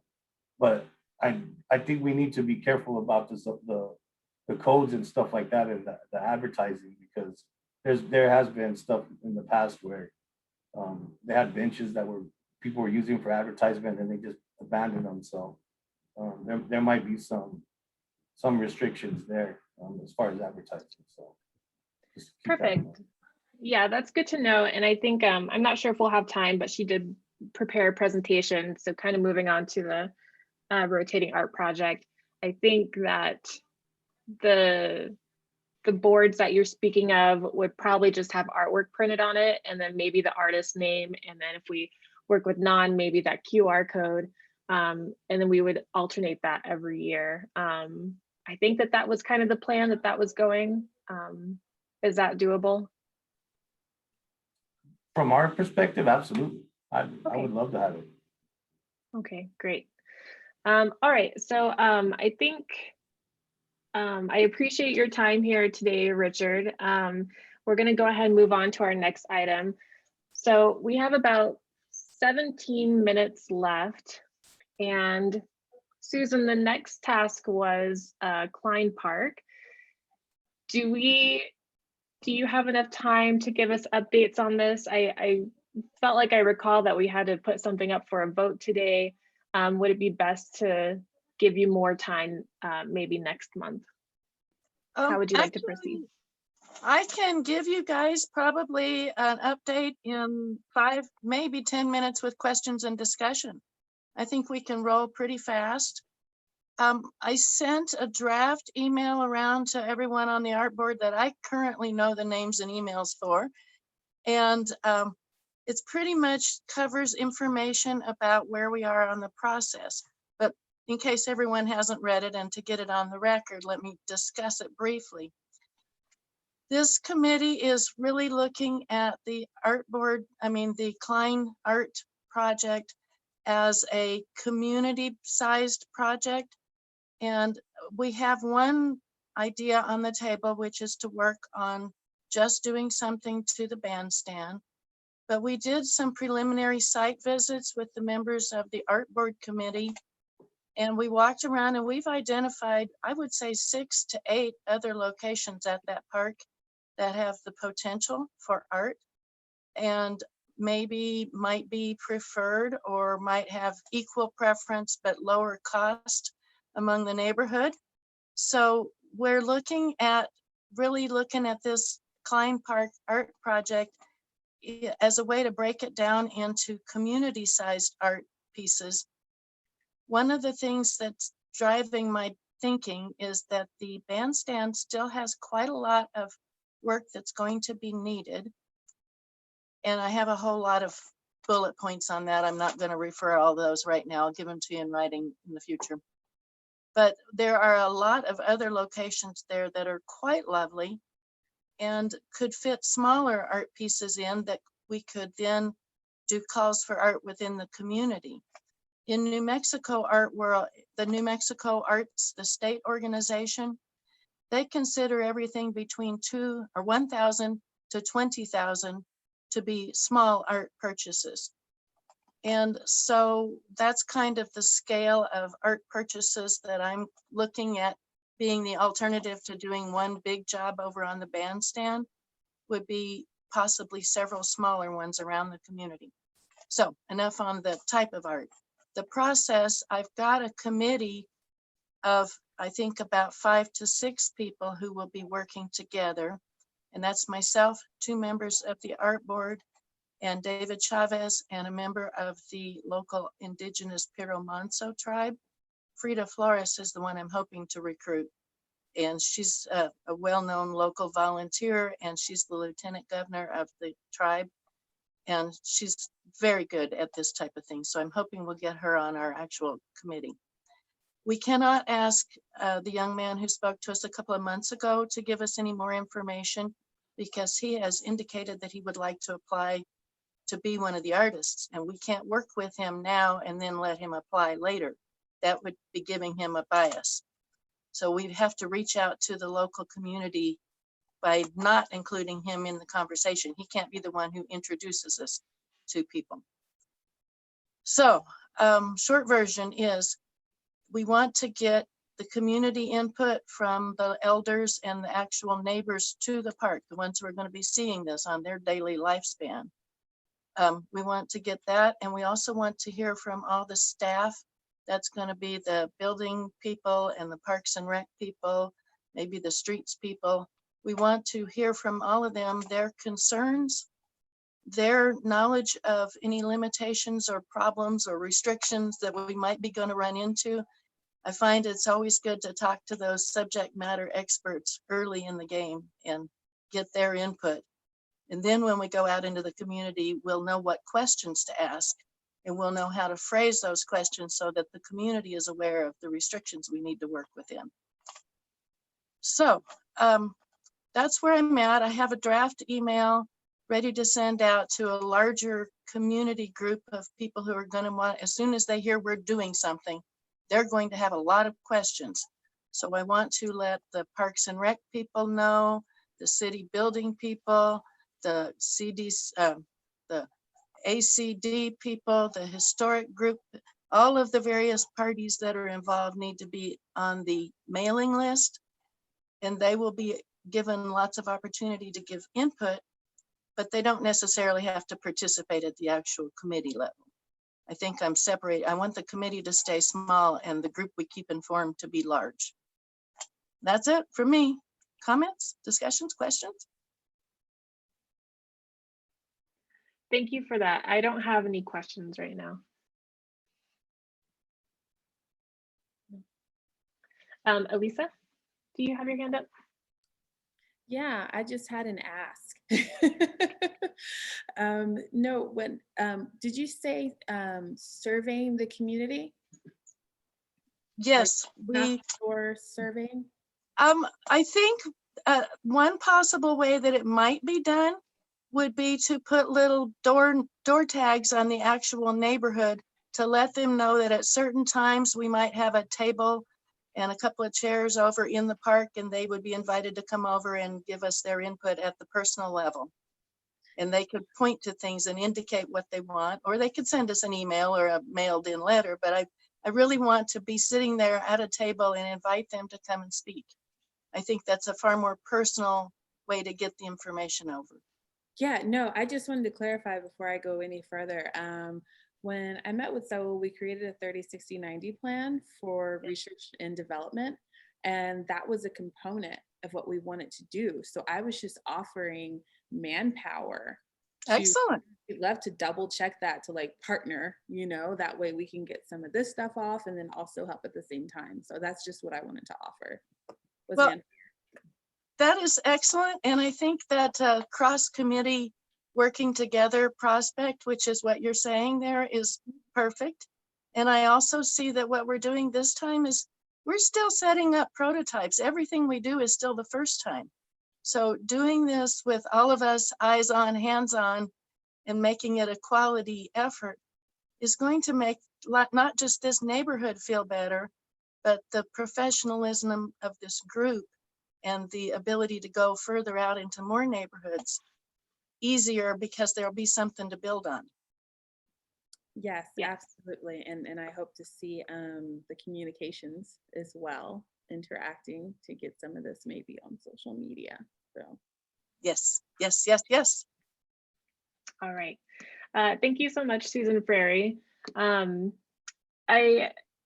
Speaking of committees, Chantel worked very, very hard on a presentation on the rotating art project. But I think what I'm going to do is send that to the board through email and then have her present that next meeting. So if you guys can review that, and then we can be prepared for that discussion next month. And then we'll go ahead and move on to just committee updates. The first thing I kind of wanted to bring up was us changing our meeting time. A couple of you have expressed that in the morning on a weekday is kind of challenging with your jobs, and so Ceci may have had an opportunity to see if there are other times available for us.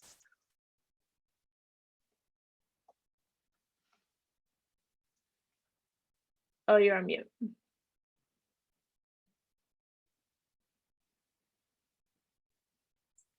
Okay, there we go. Let me read my email real quick. Okay, so we're looking at possibly having it in the early evening after hours, after normal work hours. So that's maybe 5:30, 6 o'clock. And Councilor Flores, I had Amber and Annette check your calendar. It looks like it's fairly clear at that time. If I don't know if you have a preference of date or day of the week. And it looks like the assistant city manager, Ikani's calendar is pretty open except for the Parks and Recreation Board. So it sounds like they're flexible. I'm sorry, Ceci, and board, apologies. What day are you looking at and the hour? Or is it just the hour? I think anytime in the evening, 5:30 to 6 is kind of what we're looking for weekdays. You know, our Monday meetings sometimes go as late as 9 o'clock at night. Never on Mondays. Never on Monday. And then we do have evening meetings sometimes with, we have evening meetings at times too. And they can, the only night where we don't have any meetings is Friday night. And that's probably not a very good meeting night. And these things pop up. Sometimes we have, like the airport has presentations, like consultants. We have a lot of consultants, and I have community meetings at those times too in the evening. And those, as you know, Ceci, are also, right now, they're not happening because of COVID. We've had a few in connection with development, you know, the East Lowman development, and another one. But so I think Thursday would probably be the best evening, Wednesday or Thursday. Yeah, because usually yeah, Thursday is usually, and definitely Fridays are wide open, but I don't know if anybody wants to meet on a Friday evening.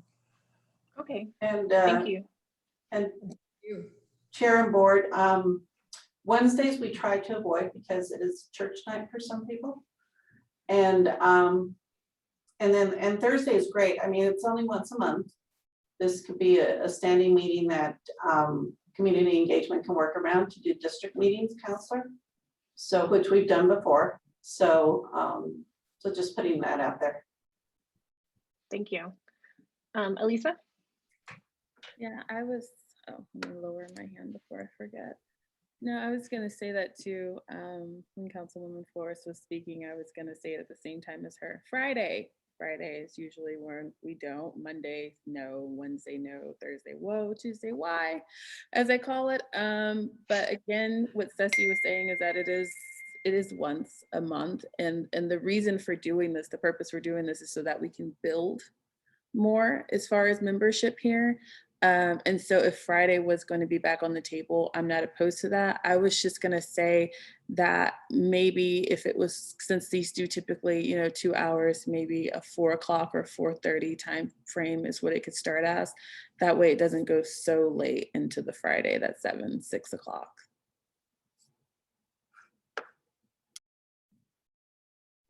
Thank you. I would be curious about the Thursday date. It sounded like that was pretty open. Katrina, Sewell, do you guys have any thoughts on that? Chantel had already messaged me and she just said after 3:30 is when would be more ideal for her. So yes, Katrina and Sewell. Yeah, so my dates for sure are pretty packed but yeah, generally my Friday evenings are more available, and I would say my Thursdays as also like evening. And I like the idea of seeing if it would be possible to start like 4:30 instead of 5, just to free up some more time. If it were Friday though, however, I unfortunately would have to be a little later than that. Okay, thank you.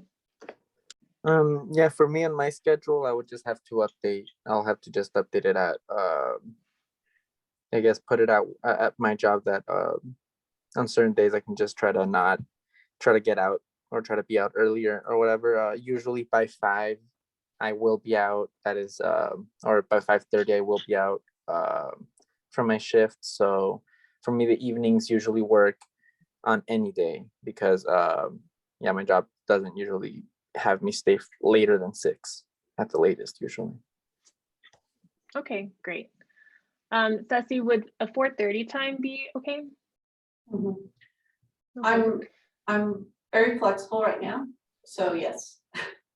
And I just wanted to say that Parks and Recreation has their board meetings every third Thursday of the month, so just don't schedule it for that Thursday. Okay. I would almost like to say maybe every, second Thursday in the evening at 4:30. What do you guys think? Beautiful. Okay. I guess we'll put that up for a vote.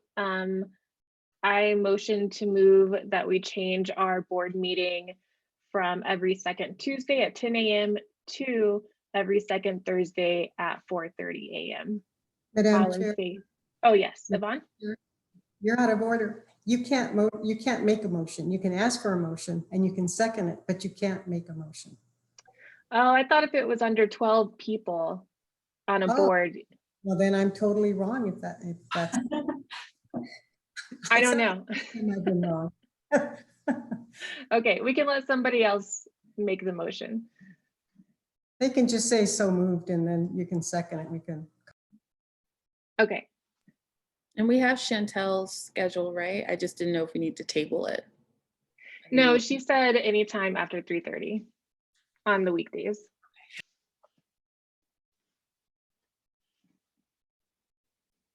Do I say so moved? Can I say that? To propose that we vote on this, yeah? Yes. Okay, and then I repeat it back.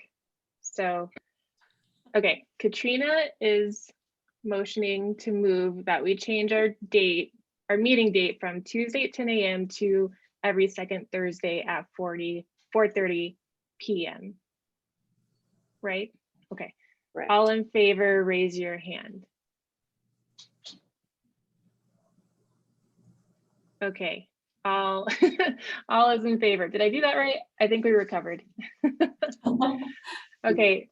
So yes, if it's okay, then we will go ahead and have our meetings on every second Thursday at 4:30 p.m.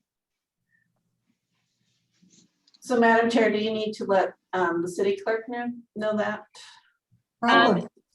Yes, I please. think you need to do a roll call, Madam Chair, with all due respect. I think Ceci, because it is a city, a function of the city and it's an art board, I think we we don't have to follow Robert's Rules of Order by any stretch, but we definitely need stuff on the record, something about like this on the record. Okay, so I would basically say everybody's name that Yeah. voted. Yeah, or, someone else like the vice chair, anybody else on the board can call it, can call the roll. Ceci can call the roll. Okay, let me call the roll. Okay. So let's start with Tina, your vote, or Madam Chair, sorry. Oh, yes. Katrina, Yes. Elisa, Yes. Saul. Is he still on? I mean, aren't they still on? Yeah, sorry, my having technical issues. And I believe those are all, that's all the board members present. Okay. Cool. Okay. Thank you, Councilor Flores, for helping out with that. And the secretary Okay. recognizes every member by name. Okay. And then the next thing that I wanted to bring up, I know we only have a couple of minutes left. So we do have board openings. I think we decided in the executive meeting that we're not in a rush to fill positions, but I did want to open a conversation about if anybody wants to join me and Elisa on the executive committee, or I would also, and if I'm out of bounds, please let me know, but I would also like to nominate Elisa to move up to vice chair, if that's a possibility too.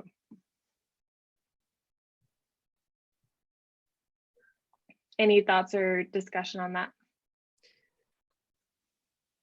Susan? Well, in my opinion, the secretary is a far more important position than the vice chair. It's far more important that it be filled, and it's a more data heavy position. Vice chair just sort of follows along behind secretary and chair. So it's probably the one you want to leave open for now. Secretary could step in if you were unavailable, because that would be the only executive committee person. Thank you for that insight, Susan. Thank There you. was, oh, sorry, if there was a situation where somebody was nominated for secretary as well as moving the current secretary up to vice chair, however, would function properly? Okay. I want to nominate myself for secretary. Yay. I think Saul has his hand up, or their hand up. Sorry, that's been up for a while. I don't know why it hasn't gone down. Sorry. All right, so then Does Saul, Katrina, okay. Go ahead, Elisa. does Saul want to say something? No, I don't have anything to say right now. Sorry. So Katrina nominates herself as secretary, and then that would put Elisa up for vice chair. Do we put this up for a vote? Is that correct? Okay. Yeah. I think there was a motion to, I think there was a motion and not even a second, but there was discussion so it's kind of confusing as to what might be on the record right now. you moved, I believe it was you, Madam Chair, who moved to nominate Elisa as a vice chair. And then Susan Ferrari said that being secretary was far more important. And then, or more of a function of more work actually. And it was really yeah, it filled a lot of, there's a lot of duties there. And that vice chair would just step in when the chair isn't available. So, but then we didn't go back. I don't think we really had a second on your motion, and we went straight to discussion. And I don't know. And then we don't know if Elisa accepted or declined. Okay, Right? thank you So, for that. And it was wonderful that Chantel, or Katrina, excuse me, stepped in and said she'd like to be vice chair, but I don't know, procedurally, we sort of went around, all over. Yeah, a little bit. Okay, so let's start with Elisa. What would you like to be vice chair, or would you like to be secretary? What role would you like to have? With the opportunity that vice chair is now open, I would like to move into vice chair, therefore making the position for secretary open. Okay, great. So then I should put that up for a vote. Is that correct? Yeah, well, I don't even know if you had a second on your nomination. Okay. So Is there a second for Elisa. nominating Elisa as vice chair? I'll second it. Okay, so I will second Elisa Grayson as our vice chair. And then I vote. I'm so confused now. Yeah, and then Paul vote. Okay, all in favor, raise your hand. Okay, Katrina is in favor, and then Saul is also in favor. And Elisa voted for also. And Elisa voted as well. So Elisa Grayson is now our vice chair of the Las Cruces City Art Board. Okay, next we'll move on to secretary. So Katrina nominated herself as secretary. Do we have that seconded? I second Katrina Chandler as secretary. Okay, seconded by Elisa Grayson. All in favor, please raise your hand. Okay, Elisa Grayson voted yes, Stella Ramirez voted yes, and then I voted yes as well. So Katrina Chandler will be now our secretary. Okay, thank you. We did it. It may have been a little sloppy, but we'll get there. Okay. Next, we have a couple of updates just from our committees. If we can briefly, just maybe 1 minute, kind of giving us an update, and then we'll move on to board comments. So I'll start with the communications committee. Katrina, if you can give us an update, please. Yes. So the communications, we had talked on Saturday. I talked with Chantel and Tina. So something that we had talked about was making some generic posts and some GIFs and some posts about what the board is and some images of the public art. So that was something that we were going to work on developing and putting in the Google Drive in order for it to be like a well for to draw from in order to post on social media. We're also planning on creating an annual or a 5-week editorial calendar being approved by the board during every meeting. So we're going to work on creating a calendar for the board approval for our next meeting in May. And it'll be a 5-week posting calendar so that we have a little bit of a buffer for between each board approval. And that's what we talked about.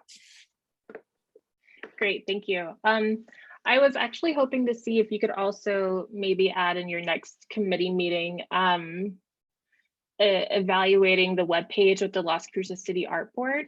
I don't see clear call to actions for apply to be a city art board. Maybe there could be something a little bit. And then also give us information for volunteering or being on a selection committee. I think it's hard to give that information out to people if they're interested. So I think assessing the website and our communication in those terms would be great as well. All right, I included that.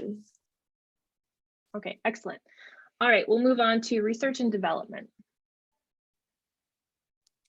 Sol, did you want to speak first? I can go. Yeah, you can go ahead first. Okay, beautiful. So marketing and development, this is something that Sol is the head of, and it's been a really great process so far. I can't express how excited I am that Susan was here today and that she was able to fill us in on what's going on with Klein Park, because it all just makes sense about what we were talking about. But one little aspect that I didn't mention as far as the process of maybe surveying the community is what our positioning was, our point of placement was in this decision making, is that with Klein Park, we actually wanted to send an invitation out to those that are the representatives of that the representative of that district as well, and send an invitation to that individual to come out and be a figure that somebody can meet, that the people can meet and see that person that represents them at a governmental stance. You know, you represent your city, you represent your district. I think it would just be a much more of an impact if that person was there as well with Susan, meeting the community members. And so that's something that we wanted to do, was to send an invitation out to the representative of that district within Klein Park the day that we do the surveying as well. So that's something that I didn't say at that time because I wanted to save it to this moment, but that's something that we were working on within our 30, 60, 90 day plan. Great, awesome. Okay, Saul. Yeah, no, I feel like right now with the research and development in terms of like doing surveys and stuff, I think like yeah, getting right in touch with the community is going to be an exciting part, because I think like one of the biggest issues I think is still like figuring out how these surveys are going to be used and how we're actually going to put them into action, because I feel like we still have like sort of a lack of that access to those surveys and to that kind of information. I'm still like kind of unsure as to how some of the surveys that we've done in the past been used. I'm excited that we finally got our the master plans in the mail recently, and I feel like in there's a lot of like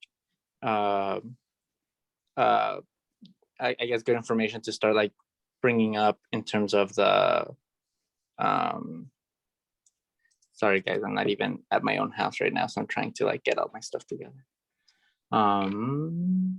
Saying a lot today. I had a comment earlier about how I watched our YouTube video and I say all the time, and then I wrote a little post-it for myself that says do not say I know, and then I tough. just rubbed off onto Ceci and now she's saying I know, just having a tough morning here with my stuff. Let's see.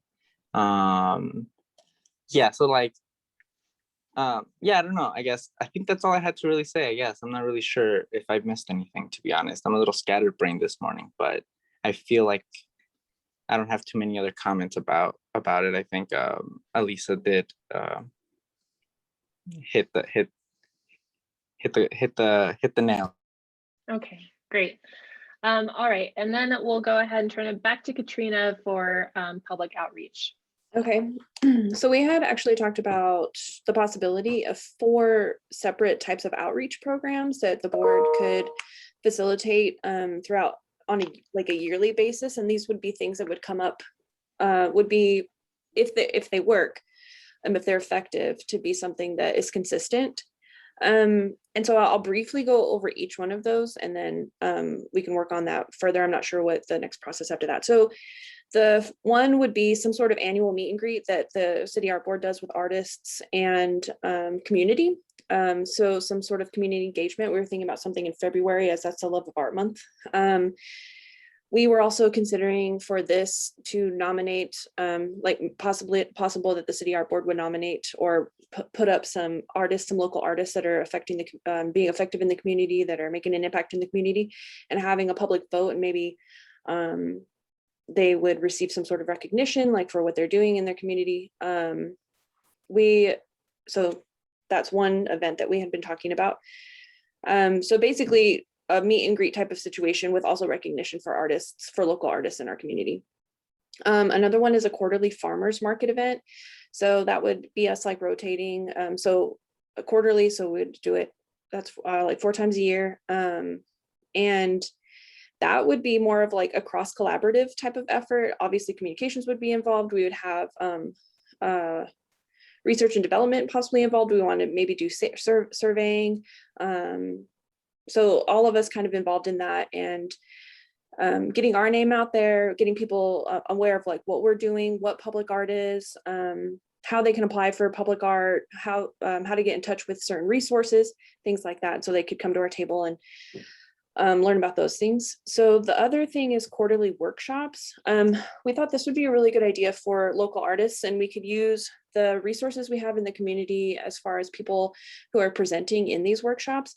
The four things that we planned out, because again, it's quarterly, so we'd have 4. The first one would be teaching artists how to write a CV and an artist statement. 2 would be website building, promotion, and photos. 3 would be a business-oriented workshop, how to get an EIN, what's tax deductible. And then 4, how to apply for public works, so that we're setting them up for success when they're going to apply for public artwork calls. We were thinking if it's possible to do it in person, we could use the art museum or a space inside City Hall. However, also it's very possible to do this through Zoom. We would just obviously need help with sign up information, help getting a location, and then also that would be cross involved with communications as well, getting the word out, developing some sort of plan, some sort of marketing plan for that. And the last thing we had talked about was an internal annual event for the board. So another yearly event, but that was focused just on the board, doing some sort of some sort of small banquet or a community project or some sort of community service, but something that we're doing together to connect with each other more, I suppose. Get to know each other, but also start developing our relationships in order to, 1, have better productivity in the board, 2, just learn each other. I guess it's mostly for the productivity, but just to learn about a little bit more about each other and connect, and have the most successful board possible. So that's it. Thank you, Katrina. Any thoughts and comments? Elisa? Susan had her hand up first. I just did it virtually. Oh, Susan. So I guess my biggest comment is I'm really excited about the specificity that Katrina brought, with not just saying we want to do some things, but actually here's 4 things that we're actually working on, how to get the logistics, how to make this happen. I think the art board for so long was ethereal. We were always talking about projects that were going to happen someday. And this is sounding so much more real and here and now. And so I think that's really exciting. I have a comment that I don't know where it fits in. We have used in the past a project involving billboard canvas. And that material is really, really cheap. And I've got artworks in my backyard right now that were painted as a community project that have lasted over 15 years on this portable, flexible material. So I want to ask someone, whichever committee it is that's working on outdoor art, movable projects, to meet with me and talk on that at some point. I don't know which one of those projects you were talking about, where that ties in, but that's my part. Thank you, Susan. Was that maybe the rotating art project, or Maybe. Okay. I don't know. Okay. Well, thank you for that. Yeah, definitely something to keep in mind. Elisa? Let's see here. Let's see here. So I have annual meet and greet, impact awards, quarterly farmers market. There we go. Quarterly farmers market. So something that came to mind for me was when you said the word cross collaborative, about, I guess, us showing face, but then I guess I was thinking more of collaboration and sort of building that guiding coalition that we need here in the city. That way we can create more an impact when we have these public art, public works conversation. Because generally we want to really diversify ourselves within the little time that we have among this volunteerism position, and really create a greater respect for the change agents that are also in this community, such as the ACDCC and the PRAP and other organizations like that. So I think it'd be great at these the meet and greets at the farmers markets that we collaborate and maybe partner every time that we do this with another change agent that is also here. That way we can, again, diversify ourselves, but build more of that guiding coalition. That way, when we have these types of instruments of strategy that's going on, we can really move forward within our own initiative and kind of get over the initial hump that is when we're doing something new, and just create a real pattern of trust as well. And then also, let me see here, the workshops, business orientation. Oh my God, please call me about that. That is my deal. Tina too, I know, but as soon as you saw that, I was like, yes. But yeah, that was just about it. I mean, my main priority is just to build a stronger guiding coalition here within the city with other impactful organizations as well. And so any opportunity that we have to send an invitation to someone else where we can also shine that light with them, I think would be quite instrumental towards our initial mission here. So that was about it. Excellent, thank you. Great. Okay, if there's no more comments specific to our committees, then we'll go ahead and move on to board comments. So I'll go ahead and I'll start with any final comments from Saul Ramirez.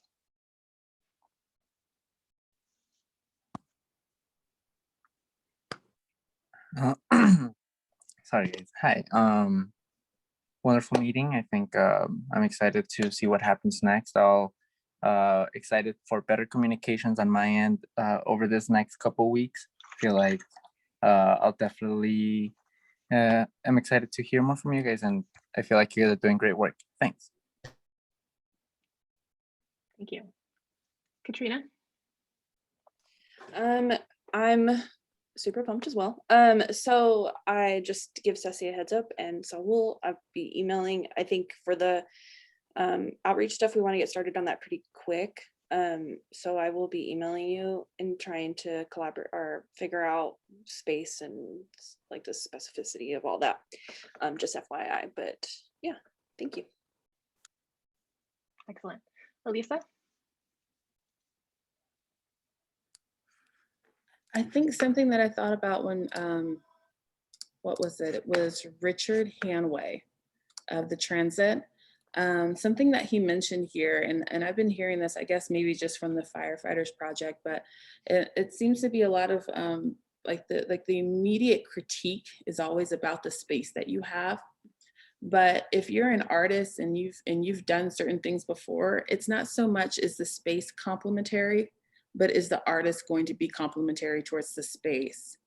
And so that's something that I really like for us to really like strain a lot when people bring these projects, because they're like, for him, you know, and I understand right where he's coming from. He's like, oh, I wish it was bigger, right? I wish it was longer. I wish I was a little bit smaller. I wish I was you know, like there's always that sort of that conversation there. But at the end of the day, I thought the space was beautiful, and someone who is a visual artist, I'm a movement artist, I'm looking at it to whereas I'm seeing something that could be transformational, especially after we heard from Nan Rubin. I mean, immediately I'm thinking that insert of history, especially since it's in such a great space, and how the shape of it can actually show the transformation over time, you know? And so maybe if we could just remind him of that, and Dominic is young, so of course he's throwing in Arizona into New Mexico desert. I see that all the time. When he did that, I was like, bless your heart, but he's young, right? But at the same time, I'm really super excited because we've got some real heavy hitters here, and we're gonna have some more going forward that can really help and nurture and be the ones that can remind them that that is a completely different desert sun, but also that we can be transformational within our own history and our own timeline here in Las Cruces, New Mexico. So that's just my takeaway.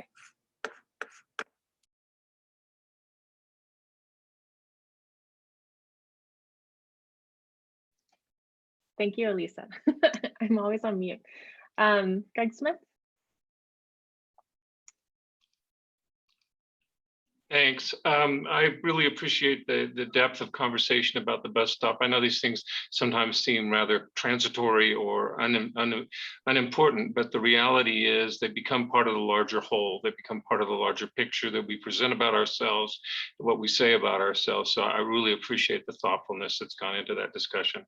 Also, Susan, I want to let you know that I did contact Frida. She's very interested. So get her. I think she'd be great on that discussion that you want to do about Climb Park. I think that would be a really important aspect to that, is to have the Pito Manzotiwa very much a part of that conversation. Thank you all for what you're doing. Appreciate it. Thank you, Greg. Yvonne Flores? Thank you. I just want to thank all of you, everyone, for your energy and your vision and your hard work. And thank you, Ceci, also. And thank you, Greg, for being here. It's good to see you. And I think that sky's the limit. And I think we're going to go many places. I just wanted to ask a question, though. Paul Dahlgren is not with Quality of Life anymore. He was with Quality of Life. Someone mentioned that he wasn't in that department anymore. Does anybody know where he is? Do you know, Ceci? Or I think it was Susan, somebody. Counselor, he used to be with Economic Development, I believe, and now he's with the Visit Las Cruces. Oh, yes. He's with Visit Las Cruces. That's interesting. All right. Anyway, so much for that. But thank you so much, Greg, for being at today's meeting. And I think that you are definitely appreciated by the board. I also wanted to thank you, Ceci, for me moving so quickly on Saul Ramirez. And I know that his prospective presentation, which is scheduled for, is it April or May? It's May 10th. May 10th. Oh, that's Mother's Day in Mexico. Dia de las Madres in Mexico. And I think all some Latin American countries, I don't know. They don't matter. Just Mexico matters. But, and I did, yeah, and I had spoken with the mayor about, hopefully introducing them one day in person, and I mentioned it to Ifo Pili, and he made an announcement about looking forward to that at one of our following. It was in his city manager's meeting. City manager's comments after our regular council meeting. So anyway, so we're looking forward. The city is looking. I'm looking forward to the rerun, and so that makes me very happy because I want to keep the city art board in the present, in the forefront of the art world, and the city government. And that's it for now. And thank you, Madam Chair, for your hard work. Thank you. We really appreciate your time and effort, Councilor Flores. Thank you. Thank you. Okay, Susan Ferry. Okay, all the buttons undone and now I'm unmuted. So I think I commented already, I'm just really excited about this group and how you're actually getting some real on the ground projects rolling forward. I think that's lovely. My biggest appreciation for this group is that you're willing to see all the kinds of art and all the types of art that are appreciated in our local community, that we are not a community that only wants what are called the high art. I'm not sure that's the correct term, with the orchestras and the bronzes and you know, classical, maybe that's the word I'm thinking. I really like that this community art focus is coming for this group. Thank you. Thank you, Susan. All right, Ceci. So thank you to all the board. I constantly have to remind myself that you all are volunteers because you work so hard that it's like you're getting paid for it. But I do appreciate all your time and commitment. So thank you for that. And just as Councilor Flores was saying, reminder that we are presenting at the work session on May 10th. So you're going to be the star of this show. But I will start with an update on the Las Cruces Public Art Program, and then it will be followed by a presentation from Saul. And I'll have them send an invitation to all of you. You're not obligated to attend. I believe the work session is at 1 o'clock on a Monday. So if you can attend, be there, we'll introduce you. If you can't, then that's fine too. You can watch it later. They record all of these meetings. So that's it. Great, thank you, Ceci. Okay, I have a couple of things. So our executive meeting is scheduled for the third Thursday of the month. So the way it kind of lined up this month, we actually have our executive meeting this Thursday. So Katrina, if you're available, I'll send a link out to you for that. We're still looking for applications for board members. I'm hoping to at least review some applications and get 2 new art board members at the end of this month. So by our next meeting, that would be ideal. So if you guys can challenge yourselves to invite maybe 3 people to apply, that would be great. We have 2 positions open. And then same thing, I would challenge maybe you guys to invite 3 people to be on selection committees. From what I understand, it's always been kind of hard to find that community artist that could be on our selection committees. And I know that all of you guys know some artists. So if you can get their contact, their email, all that fun stuff, we can put that into our spreadsheet. Susan Ferry? As far as recruiting artists to be on the selection committee specifically, we need to make them understand that that only means they cannot apply to that one particular project, but it will give them the inside view on how the art selection process works, so that when they do apply for projects, they'll understand the process much better. Exactly, that's a great selling point. Elisa? Is there like a PDF or a JPEG flyer that can be created?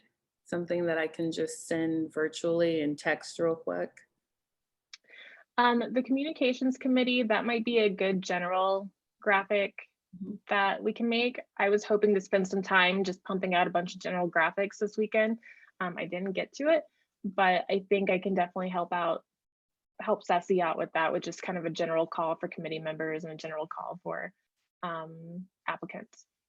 Yeah, because I think I could, because right now when you tell me to get 3, I put on my sales hat automatically and business development hat. So I'm like, yeah, that's the lowest quote I've ever had in my life. Let's go. Yeah, I was like, what would be a good number? 3. I think everybody could do that. But okay, we can kind of get our graphics and communication set up so we can all kind of help do that sales pitch. Okay, so those are the only notes that I had. Other than that, I've had the privilege of meeting with several of you throughout this month and working with you guys on your committees. And that's my dog shaking, sorry. And I just want to say that the energy that this board has right now is just something that I was hoping to be a part of whenever I first applied to be on the art board. I had no idea what the art board was. I was just excited to be a part of it and help advocate for arts and public arts. And it was a very just come in, do your meeting, check out, and then come back the next month. But this type of energy and proactiveness is something that's very exciting to me. And I appreciate all of you guys for pushing all these things forward, because I think these are all things that we want to see in our own community. And if someone isn't going to do it for us, we're going to make it happen. So I appreciate Quality of Life and Ceci and Councillor Flores, especially for helping me today with voting, and Greg Smith and Letty and the entire board. So thank you very much, you guys. I appreciate your time and energy. Okay. They're about to die.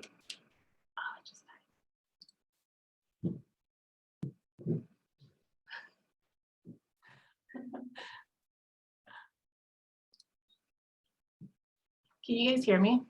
Mhm. Okay. Yes. Yes. Okay, so our next meeting is going to be May 11th. And would that be the new change of our time, Ceci? No, the May 11th date is on a Tuesday, so if we decide to do Thursday, we'll have to reschedule that.